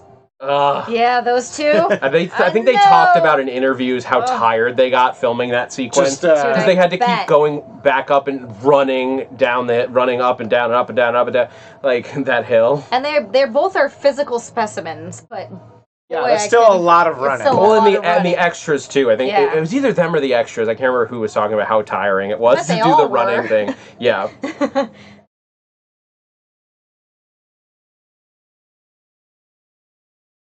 And this is like, yeah, everyone's like at the arcing, like right at the big point. We're going forth. I'm like, all come down to these moments.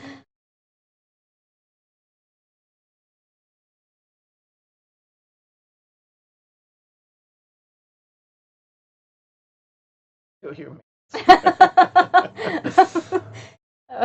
part was good. It was like, it's all right, I got this.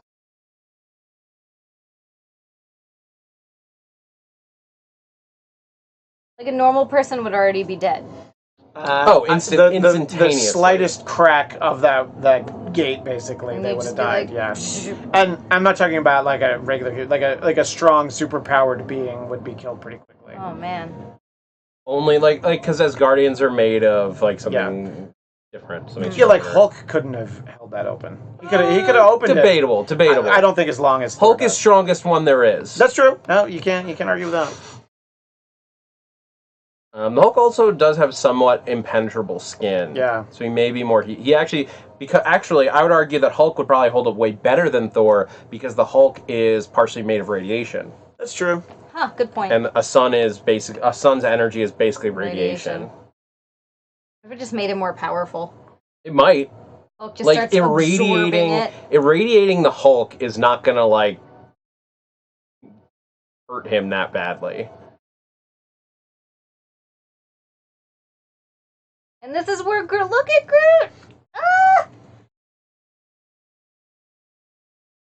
I don't know how this movie does such a great job of making you get the feels for basically a talking tree that says "I am Groot." Yeah. But every time I look at him, I'm just like, "No, Groot." I mean, the first one did it. Like, oh my that god, was the one yes. and that was the one that surprised everybody because other than like people like Christian, like other than us, other than us comic book nerds, like Zia, me, Christian, like who else knew what was going on with Groot when you got into Guardians 1?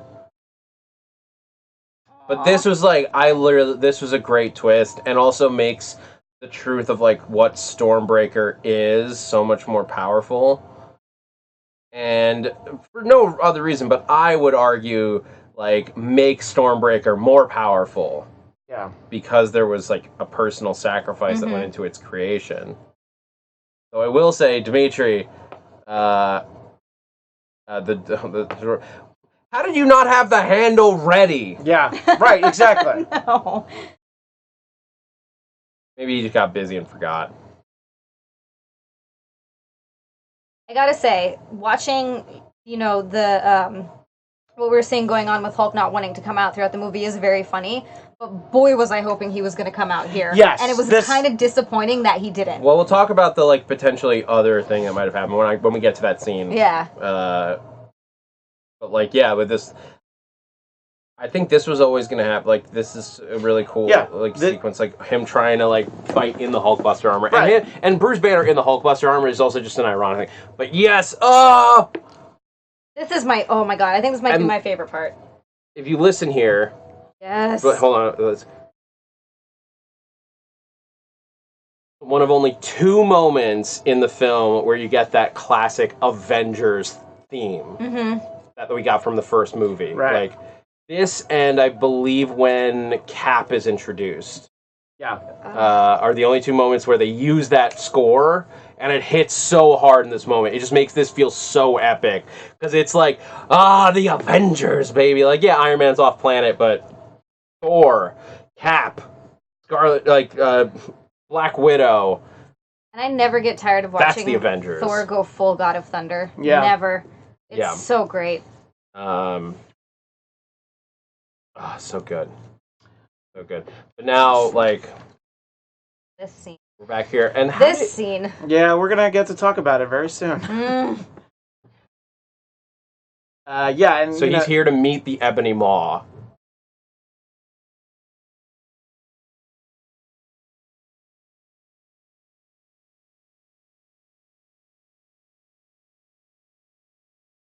Because I just killed my daughter.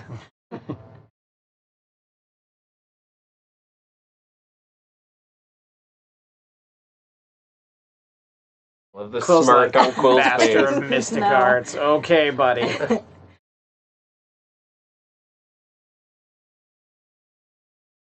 This is a really cool thing because this is where we really get into the heart of Thanos' journey.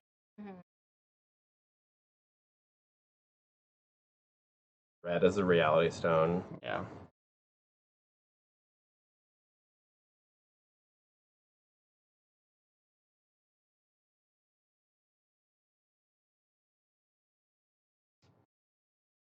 Environmentalist Thanos. Yeah. It was the dispassionate.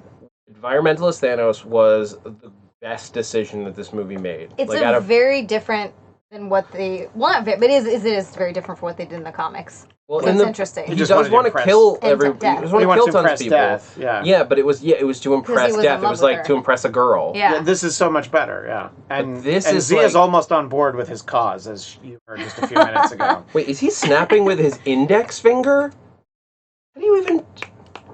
Do you guys snap with your index finger? No, I snap. No, you're using your middle finger. I use like my everyone. Like I can do this. He was snapping with his pointer finger. I mean, he's an alien. That is true. Yeah, I can't snap with my pointer finger. I actually always snapped with my pinky. That's how I learned how. What? How do you even do that? I don't know. Great attempt by Tony. It is. Just drop a big old thing right on top of him. Watching them work together here is magnificent. It would have been amazing. Who knows, like you said, who knows if it would have worked or not. It may not have, it still may not have worked, but they had a better chance at it. Thanos is pissed. Yeah. Yeah, the webbing just really annoys him. Yeah. No real effect, except for irritation. I love Doctor Strange has a magic sword. Yeah. No.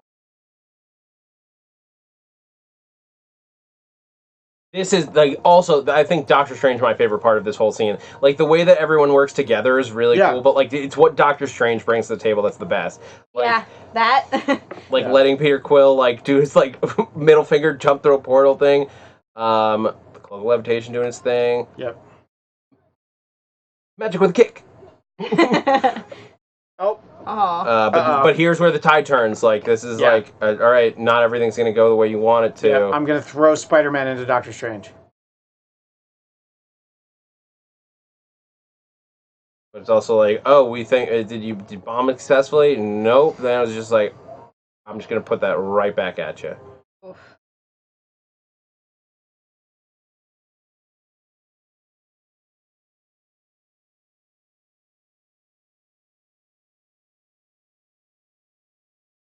Good timing, Nebula? Yeah, great time to just plow his ship right into him. Yeah. Some more daddy issues. Yeah, I don't think he had the parenting aspect down so much. No. I don't think he has a world's best dad mug, but maybe I'm wrong. Maybe one of his daughters was happy to be put together. The binding bands here. Yeah. But again, like Doctor Strange, like this is, I love just showing Doctor Strange. Yeah. And this is, I love that you also get to see science and magic sort of working together, which is really cool.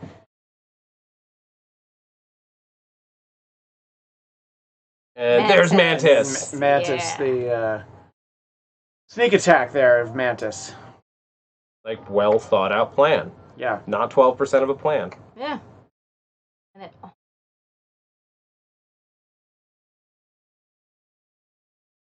He is very strong. Thank you, Mantis. I do love Mantis, too. She's great. She's amazing. What a great addition she was. I mean, look, Mantis used to put a Celestial to sleep. Yeah. Yeah. Like, she's been an empath with, like, the most powerful beings in the universe, but Thanos will fight her off.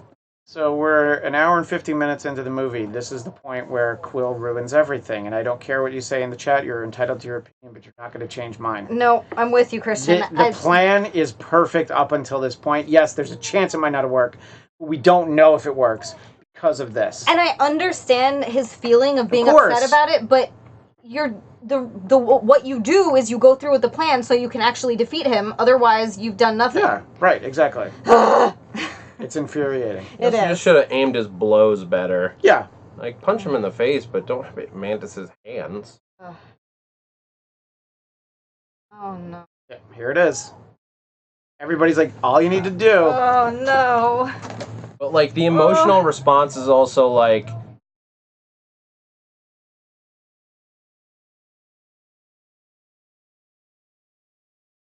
Like, the love of his life is murdered. Like, the thing is, like... Yeah, but... I do get it. An hour ago in the movie, you were willing to, shoot her with your bubble gun. Spidey almost gets it off. That's the worst part. So close. He gets that close. That's why I think it would have worked, because even then, it gets that close to coming off. But here's the thing, like... I think even if, like, you've got it off, but... What do you do next? You kill him. Doctor Strange opens a portal and you take the... Well, that's true. You take his head off. Yeah, or you just take the gauntlet somewhere and then finish him off, just so you know it's away from... Yeah, you got to separate... I agree. Yeah. You have to separate the gauntlet in that second. You just get it back.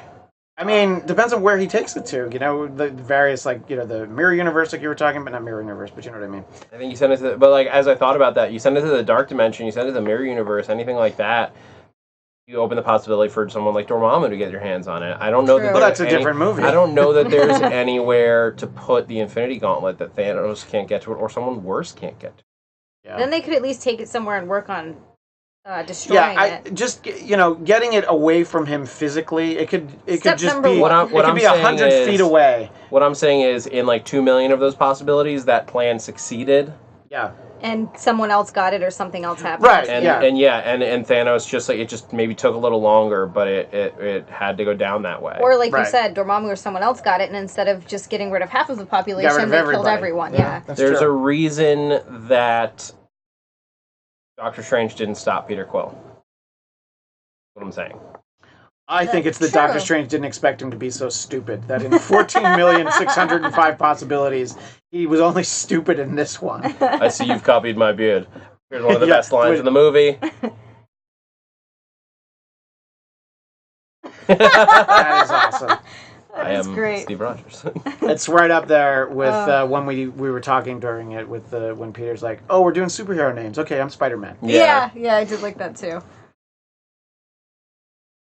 This movie has so many great moments that, like, because we want to talk about like our theories and thoughts on them, we miss. Oh yeah, no, it's just there's so much that happens in this movie that's so significant. They managed to still get lines throughout it that are really memorable. That's why I already watched this, because I knew. I mean, I'll watch it like for real. Yeah, I think I need to watch it before I see Endgame. The night before I go to the movie. Oh yeah. So that you go into the movie just fresh at the Yeah. right. I mean, at the very seeing it end. so early in the morning, I might have to just like get up early that day. Get up at 4 a.m. and watch A 2.5-hour movie before I Yeah. watch a 3-hour movie. Absolutely. At least you'll be at home in bed for the first part of it.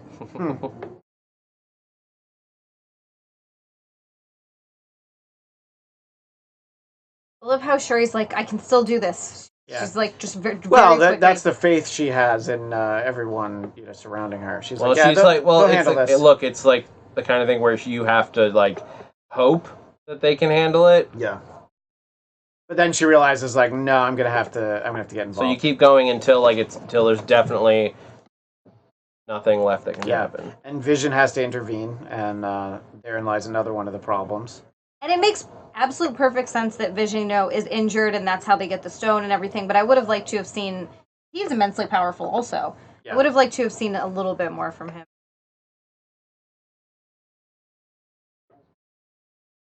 Now, I have to say there is something that I find weird about this scene.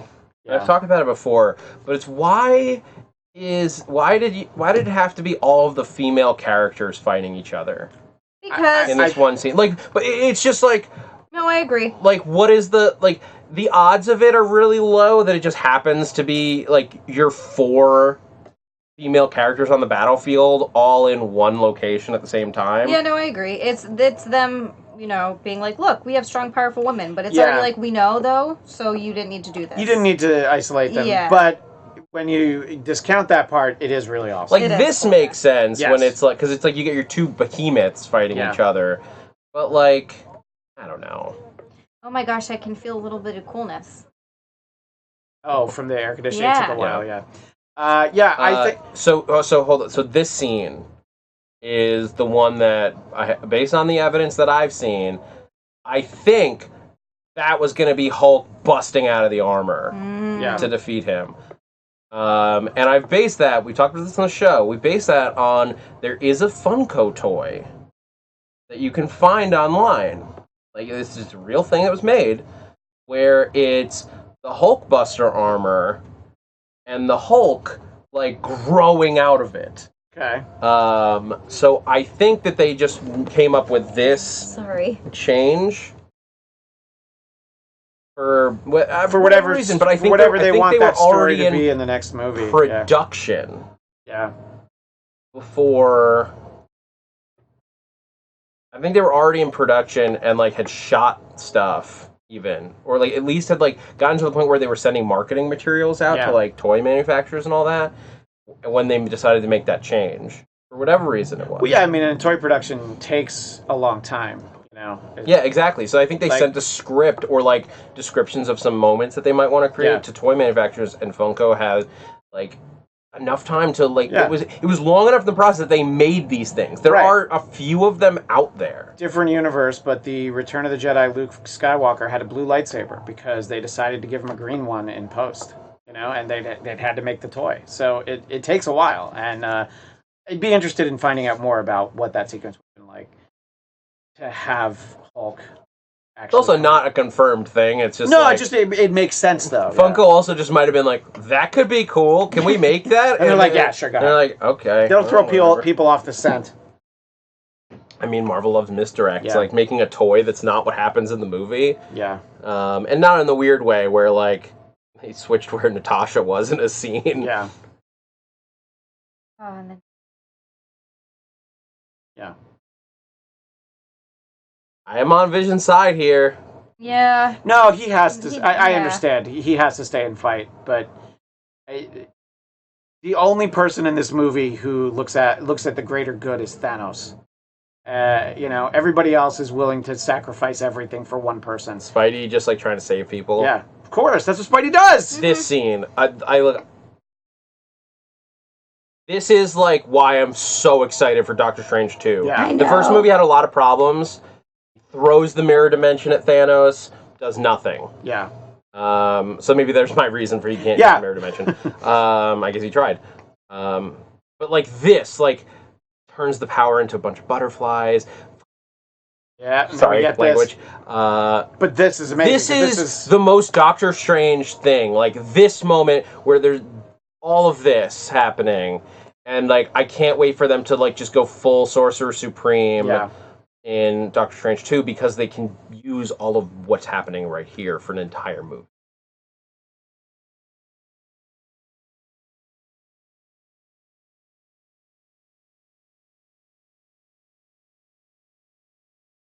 Well, there he is again, just crushing thing. Mm-hmm. I love that he knows him. Yeah, I love that he knows him, that he respects him. Because they're both futurists when you get down to it. Yeah. For the greater good. That's also a Harry Potter reference.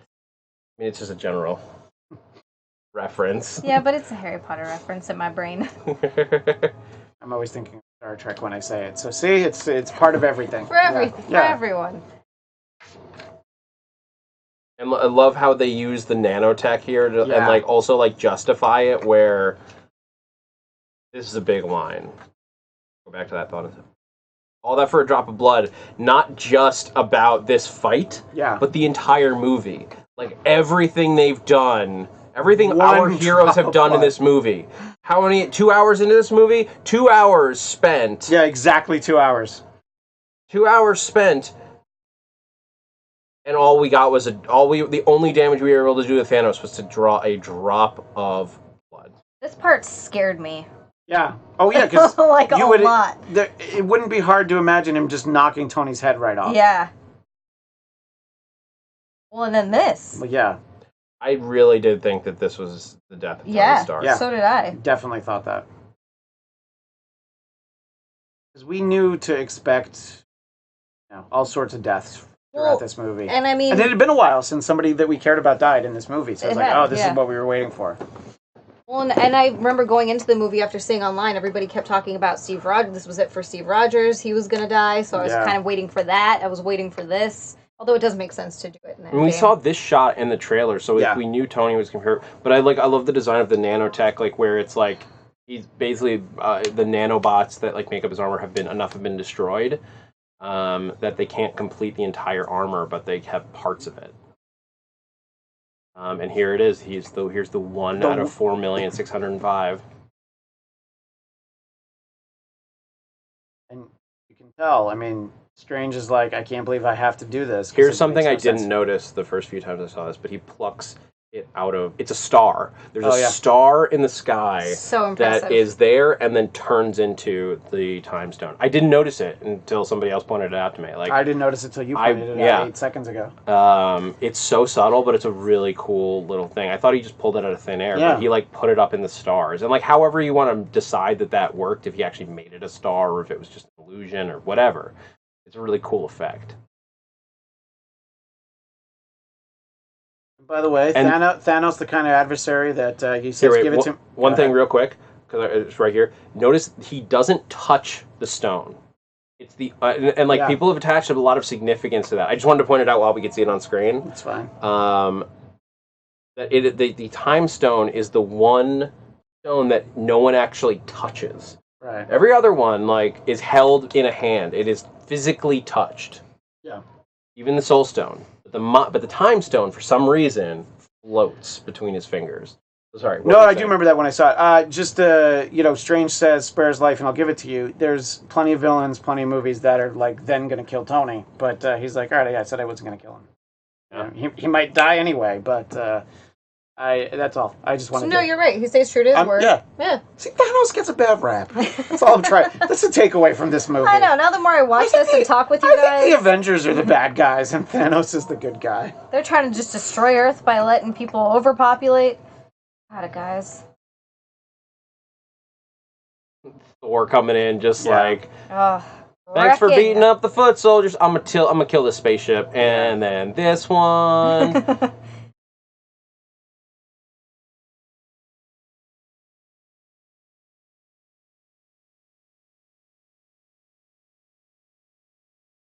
This is where the intelligence of the stone leading into Vision's own knowledge. And raises that question of what is Vision if you separate him from the stone? How much of him is the stone? I imagine that will be a big part of the WandaVision show. I think so. Of like maybe when he loses the stone, he doesn't have powers for a while or something, and so they're just like living a domestic life in the suburbs in Leonia, New Jersey. And here he is, Thanos on Earth for the first time. Yeah. Here, I want to watch this with this in mind. Like, what does Scarlet Witch actually do? Being Thanos. By the way, thanks, Bruce. We couldn't figure out that was the guy. He's like, that's him. Oh, really? That's him? You might not have known. Okay. Like, Bruce is the only one who's ever seen him. The guy with the Infinity Gauntlet is the guy with the Infinity Gauntlet. They don't know what the Infinity Gauntlet looks like. Oh, God. This Embeds him in stone. That gives me claustrophobia just watching it. Just all the different ways that he just dispatches, you know. And this, Again, like, Earth's hits him mightiest so heroes. hard that the circuits in his, like, the thing that saves all the energy for Black Panther go off because they can't hold that much power. Again, Vision's right. Right here. You have to. He's going to do it anyway. Thanos is going to do it. And she does it. She listens. I also have to commend her acting here. She does such a great job. Yeah. Elizabeth Olsen is a really good actress. Oh my God. Somebody in that Again, family you should really be. feel it. Yeah. Don't you hate on the Mary? It's like I have them all at home. Elizabeth's also. Anyway, back to this. You're not wrong. Why are you guys hating? I'm Stop sorry. being trolls. We are a positive force here. I just saw a meme, Christian, of Elizabeth Olsen. No, stop. We're moving on. You guys are. I'm going to show you after. You guys are mean girls. Yes, we are. All right, this movie is so fetch. Come on. Yes, this part is so sad. She It's just so realized. Yeah, heartbreaking. this is so tough for her to have to do. Rushes him in his armor. Oh my God! And I always forget who we lose in the snap, and we'll get there. But I just because I don't think about it when I don't have to. I just think about this with Bucky, like. Oh, Groot. That move where he's roots in the ground. But like Bucky's just firing bullets at him. Yeah. He's like, I'll shoot him. That's all he's got. And this moment is like so powerful because like this is Cap giving it. Like everyone's trying their hardest to do anything, but here it's like this is Cap putting all of his. But like Thanos' face right there is like, damn. Yeah. You are surprisingly strong, like, and it's like everything that Steve Rogers has, and Thanos just has to like push him aside. I'm gonna use my other hand, but he's genuinely like, he's like, this, wow, this dude is a super soldier, because he is. That's and what so okay, so here it is. So here's Scarlet Witch's powers pushing back the gauntlet, but like so they are pushing up against each other. And then Thanos gets close. It shatters. So clearly, the power of one stone can affect another. Yes. So maybe my theory is bunk, but so the power of the which one's in the scepter? That would be the. I don't want to guess the wrong one. Power Stone. No, that was on Xandar. Oh, I'm gonna get so much flack for that. Well, somebody in the chat can tell us, I'm sure. Yeah. Someone will know. Got our friends in there. But like so Scarlet Witch's powers were able to crush the Mind Stone. This is great. This is another like tender Thanos moment. He's like, look what she was willing to do. He always has respect for his adversaries. It's interesting. Well, no, but only select adversaries. Right. The ones that are willing to. Star-Lord and Peter Parker, he doesn't care about. And I like the detail here where he just has even the spell looks the same. Yeah, it looks That's like something Strange does. it. Yeah, absolutely. And this is like, you can't blame Scarlet Witch. Like, she did what she needed to do. Yeah, it wasn't her fault. When it came down to it. But, like, how are you going to predict that he can do that? It's so terrible that she has to lose him twice. Vision? Yeah.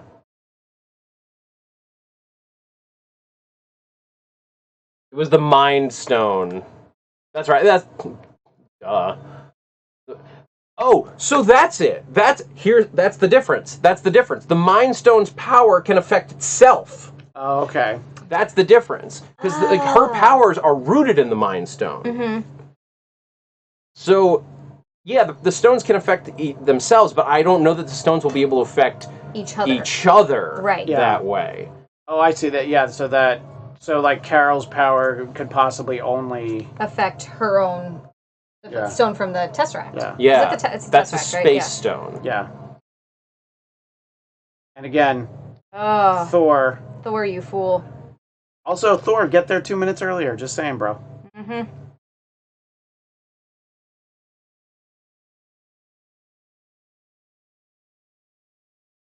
Just so he could gloat. Yep. But that's also a very Thor thing. Very Thor thing. Yeah. Look, he doesn't have to be worthy anymore. Yeah. Not with Stormbreaker.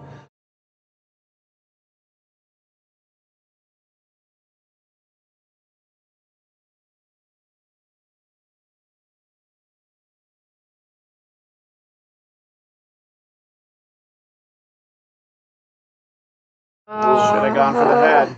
And then... And this scene has tons of implications. I actually forgot about this. Because, like, this, I believe, is Thanos going inside the Soul Stone. Like, the color scheme makes sense for the Soul Stone. Definitely makes sense. So, and that's where, and so I believe, in my mind, Gamora's spirit went inside the Soul Stone. Or inside the Soul Stone, yeah. And then this is, the reason we see the child here is less that it is how Thanos remembers her, but it's the last time she felt like herself. Because it was the last time before Thanos corrupted her. Right, it's her soul, not her as a being. Yeah. When her soul was pure.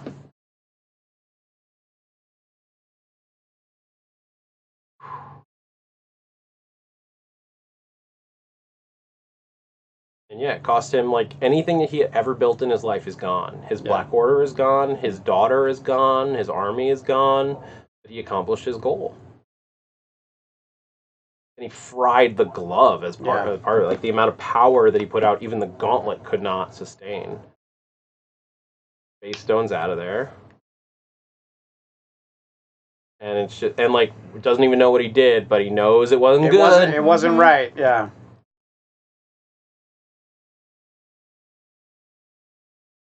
I think I actually did cry at when this all starts happening. Right here. Oh, yeah. Bucky's the first one. Bucky is the first one. And, like, there's nothing for you to even pick up or look at. It's just a bunch of dust on the ground. I think they do pick it up. I think that's what's in those vials in the end game. Oh, right. That makes sense, that absolutely makes sense. But, I mean, like, there's nothing for you to hold as you see them. Like, it's just... They're just gone. Yeah. M'Baku makes it, right? M'Baku does survive this. Which that's going to make... I really want to see, like... I'm very interested to see what's happening in Wakanda. With, like, basically the only power structure that we have left is Okoye here and M'Baku, who we just saw. That was the first one that really surprised me. T'Challa? Yeah, that one, like... Because I'm like, all right, sure, Bucky, okay. Yeah, it happens. And this one hurts so much more when you know the meta context, because apparently they gave Groot lines in the script. Like... Yeah, he says, "I am Groot," but, like, they gave him, like, lines actual dialogue? so that they could so that Vin Diesel knew how to, like, what weight to put on words. Yeah. And when he says, "I am Groot," there, do you know what he says? What? Dad? No. That's what he's saying to Rocket. He's reaching out, Dad, and then he fades into dust. What are you trying to do to me, Zach?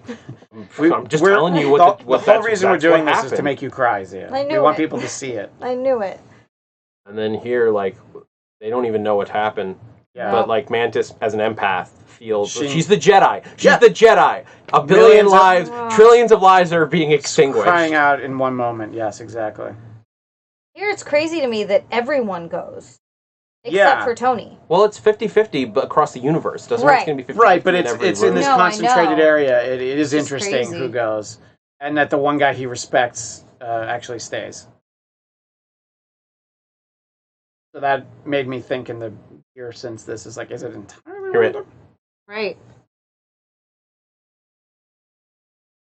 I want to hear it. Oh wait, we talked over it. He said Well, that was he said before. there was no other He said way. it. Yeah. No. There, it was before when Wait, he this was is like, this "We're in the is end the worst game one now." of That was all earlier. of them. This is the worst one. Oh, I Oh, by can't. far, and half of it was improvised. Yeah. Really? So this is all scripted. Oh no, maybe it was. I don't. Mr. Stark, I don't feel so good. Was that improvised? Because that's the moment that killed. No pun intended. That's the moment that killed me. No, it was. I don't want to go. Was the part that was improvised. Okay. He wasn't supposed to say that, but he tried it on set, and they just kept it. And this is like the worst thing for Tony, because like again another father-son relationship. Yeah. Peter Parker very much in this universe, Tony's son. Yeah. Not literally, but No, and we see in the trailer for Endgame, he's got a picture. and now we've Peter. got Space Team for the start of Endgame is Tony and Nebula. They're on that planet by themselves. They're going to make a good team. Another unpredicted team up, but Yeah. it'll be interesting to see together. Interesting team, two very serious characters. Yeah.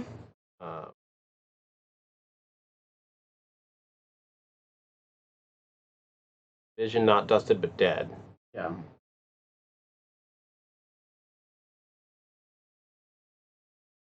I would actually argue that Vision would not have been calculated into this. He's not really He's not a alive? life being. He's not made up of carbon. He's an AI. I don't think AI would have been. But dead anyway.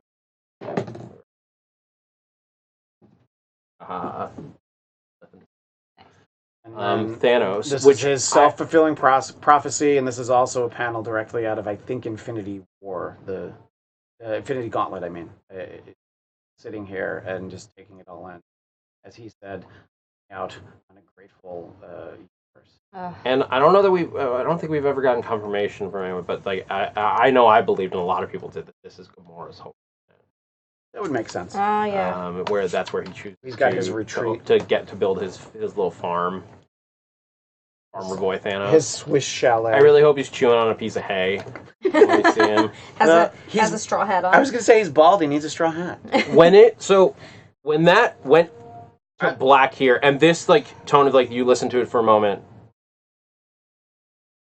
it's so morose. I remember my theater was silent. Yes. Yeah. Mine too. I don't know about you guys. My theater, admittedly, was not super crowded. It was a Mine midnight was. screening day, night of, but I saw it at a theater. I saw one of the arc lights. And literally, you walk in, and every single listing on the board, like on the big thing, is just Avengers Infinity War, Avengers. It was I think that theater was showing it every half hour. Yeah, at the arc light, it's like a train station. Literally all night. It was just like if you look at the time, you could see it at 11, 11:30, 12:30, 12, 12:30, 1, 1:30, and there were also like 12:15s, and like it was just literally nonstop through the entire night. But so my theater had maybe 20, 25 people in it, and during this, like, no one talked. We were all just like frozen in place. Like, I think until the single credits stopped, I don't think anyone said a thing. I know my group didn't. I think it was once the scroll began. It's just so much to take in, you know. I think that even though you think you know where the movie's going, but the way that it ends that abruptly, and thank you for not putting "to be continued" in any way, any text letting you know that there's more to the story. We'd figure it out. I'm glad that there was nothing. You know? Well, that's so. To talk about like how we felt about the movie, and like we talked over it, but we just rewatched it. Yeah. And I get I have a different feeling about it seeing it like second, third, fourth, fifth time than I did seeing it the first time. And I love this movie, and I think it's a great movie. I think it has like all the right beats. It's wonderful. That said,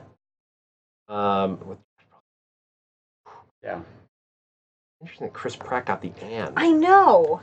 And by the way, all that stuff, that's all heavily negotiated by agents. Oh, yeah, It's yeah, how yeah. it shows up there. Yeah. So he gets an end later because he gets an end. Yeah. There's so many. We could break down the placement of the actors in the credits. Of course, Robert Downey Jr. goes first. Yeah. But anyway, like, but the first time I saw it, I actually left the theater feeling a little bit lied to. And I talked about this when I first reviewed it, but they spent so much time telling us that it was a complete movie as a misdirect. Oh yeah, they definitely did that. You're right. And it was like you forget, but because it was over a year ago, but they spent a lot of effort, like being like, nope, this is its own movie. It stands on its own. The next one, Avengers 4, now we call it Endgame, is going to be completely different and separate. And I decided to take them at their word.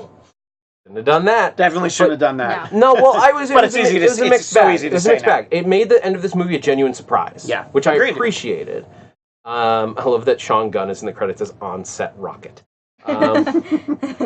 It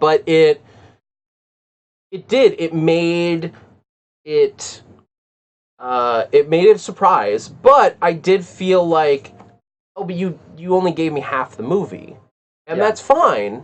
Like when we saw, when you saw Deathly Hallows Part 1 in the Harry Potter film, I think that's the most equivalent that you can get to this movie. Is that like it was a good 2.5 hour, like half of a movie, but it was half of a movie. Absolutely. And that's how I feel about Infinity War. But correct me if I'm wrong, that was called Part 1. When you bought your ticket, it said Part 1, and they tried to make you think this wasn't. Exactly. That was the difference. Yeah. And then they originally said Infinity War Part 1 and Infinity War Part 2. And then they tried to walk that back because they were like, oh, we didn't want to project it that much, that it was going to be separated, and they made the whole, like, extra big stink of, like, we're not telling you what the next one's going to be called. There's still some conspiracy theories out there that you're going to get to the theater next week and it's not going to be called Endgame.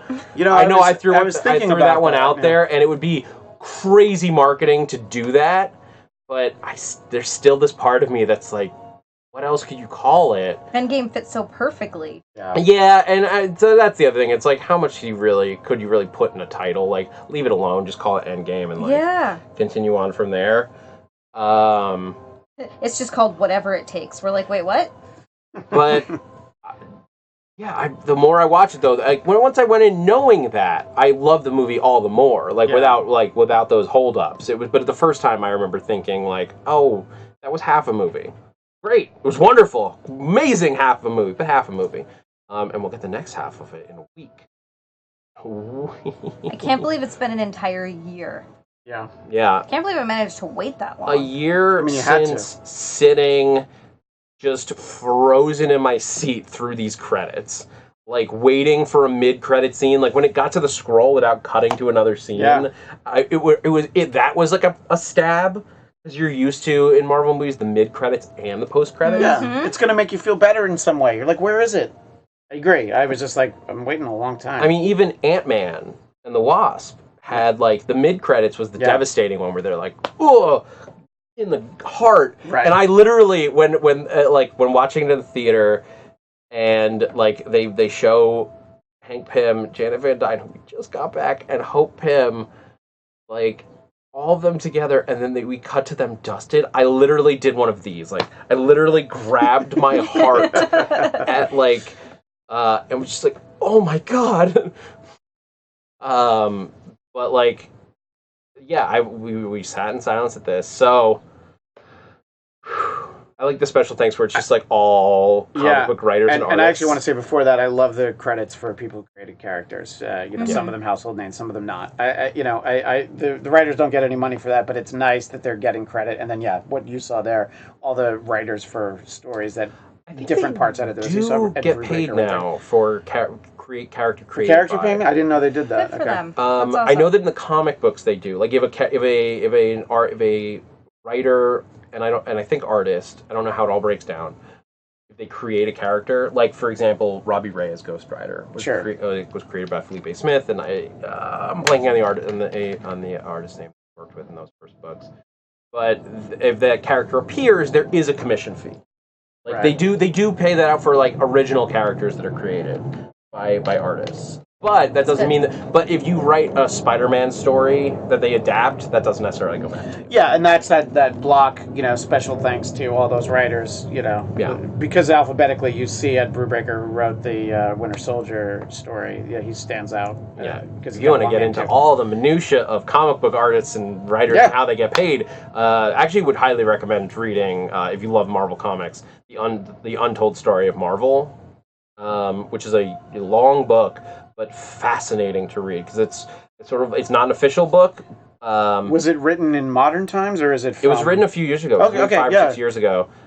So it looks back at like the creation of Marvel and through the 70s, 80s, 90s, and all of like what was going on through, even including like the sale of the rights of like Spider-Man and the X-Men to the other block studios. Of CG artists, by the way. Oh yeah, I mean like the amount of time, like I can tell you, like I have friends that are in here somewhere. Yeah. I should have been watching for them. But like I have friends that are in these credits, and like they're busy. I haven't seen them in weeks. Because they're in front of a computer. Still finishing. Yeah. But like when's the premiere? This is the amount. The premiere of Endgame is on Monday. Okay.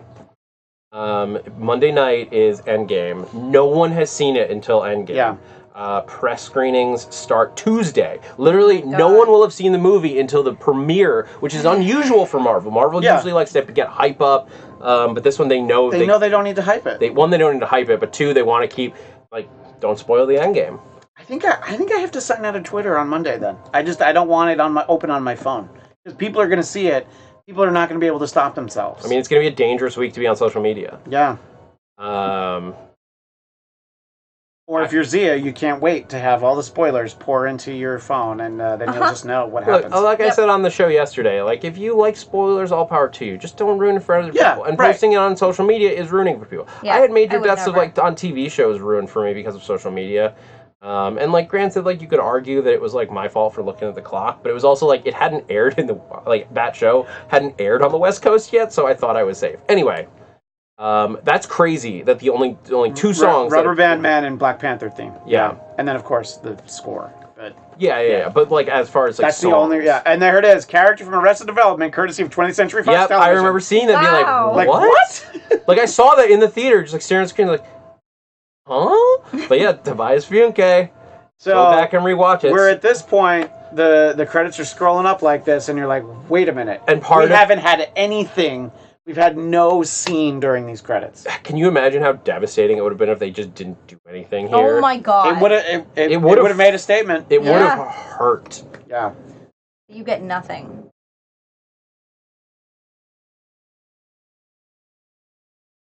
But of course we get. I love this scene. Yeah, I love that Maria and Nick are still like working together. I'm sorry, he only goes by Fury. Yeah. But then this is the beginning of the left. This is scene 1 on the leftovers. Like this is the moment where like, and I the other part of it that I like doing this is that I like that this movie didn't end without showing us that this is the world. Yeah. Over. And I hope we get to see a little bit of that in the very beginning of Endgame. Just a little. Yeah, judging from the trailer. I think we're just going to jump, but we're going to see the effects of it. Right. We're not going to see stuff like the helicopter. No, that's what I mean. I mean, maybe we'll see news footage, which could be a cool way to use to do that. That's all I'm looking for, something very small. But based on like what we saw of like the Statue of Liberty with tons of boats around it, and then we lose Maria, and we're like, oh no, not you too. And this is this is an interesting artistic license that they don't go at the same time. By the way, you know, he's like, I got time. Get out of my way. I still have my pager. But like, and this is it's a great tease. And then this. Oh. Yeah. That's the only way to have Sam Jackson disintegrate is to get the mother.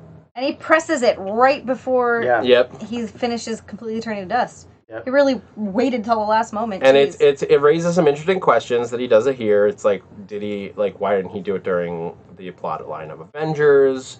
Or during Ultron. Yeah. And there's two arguments. There's like one, he had faith in the Avengers to save the day. Or two, who's to say he didn't press it and she just didn't do it. She was busy.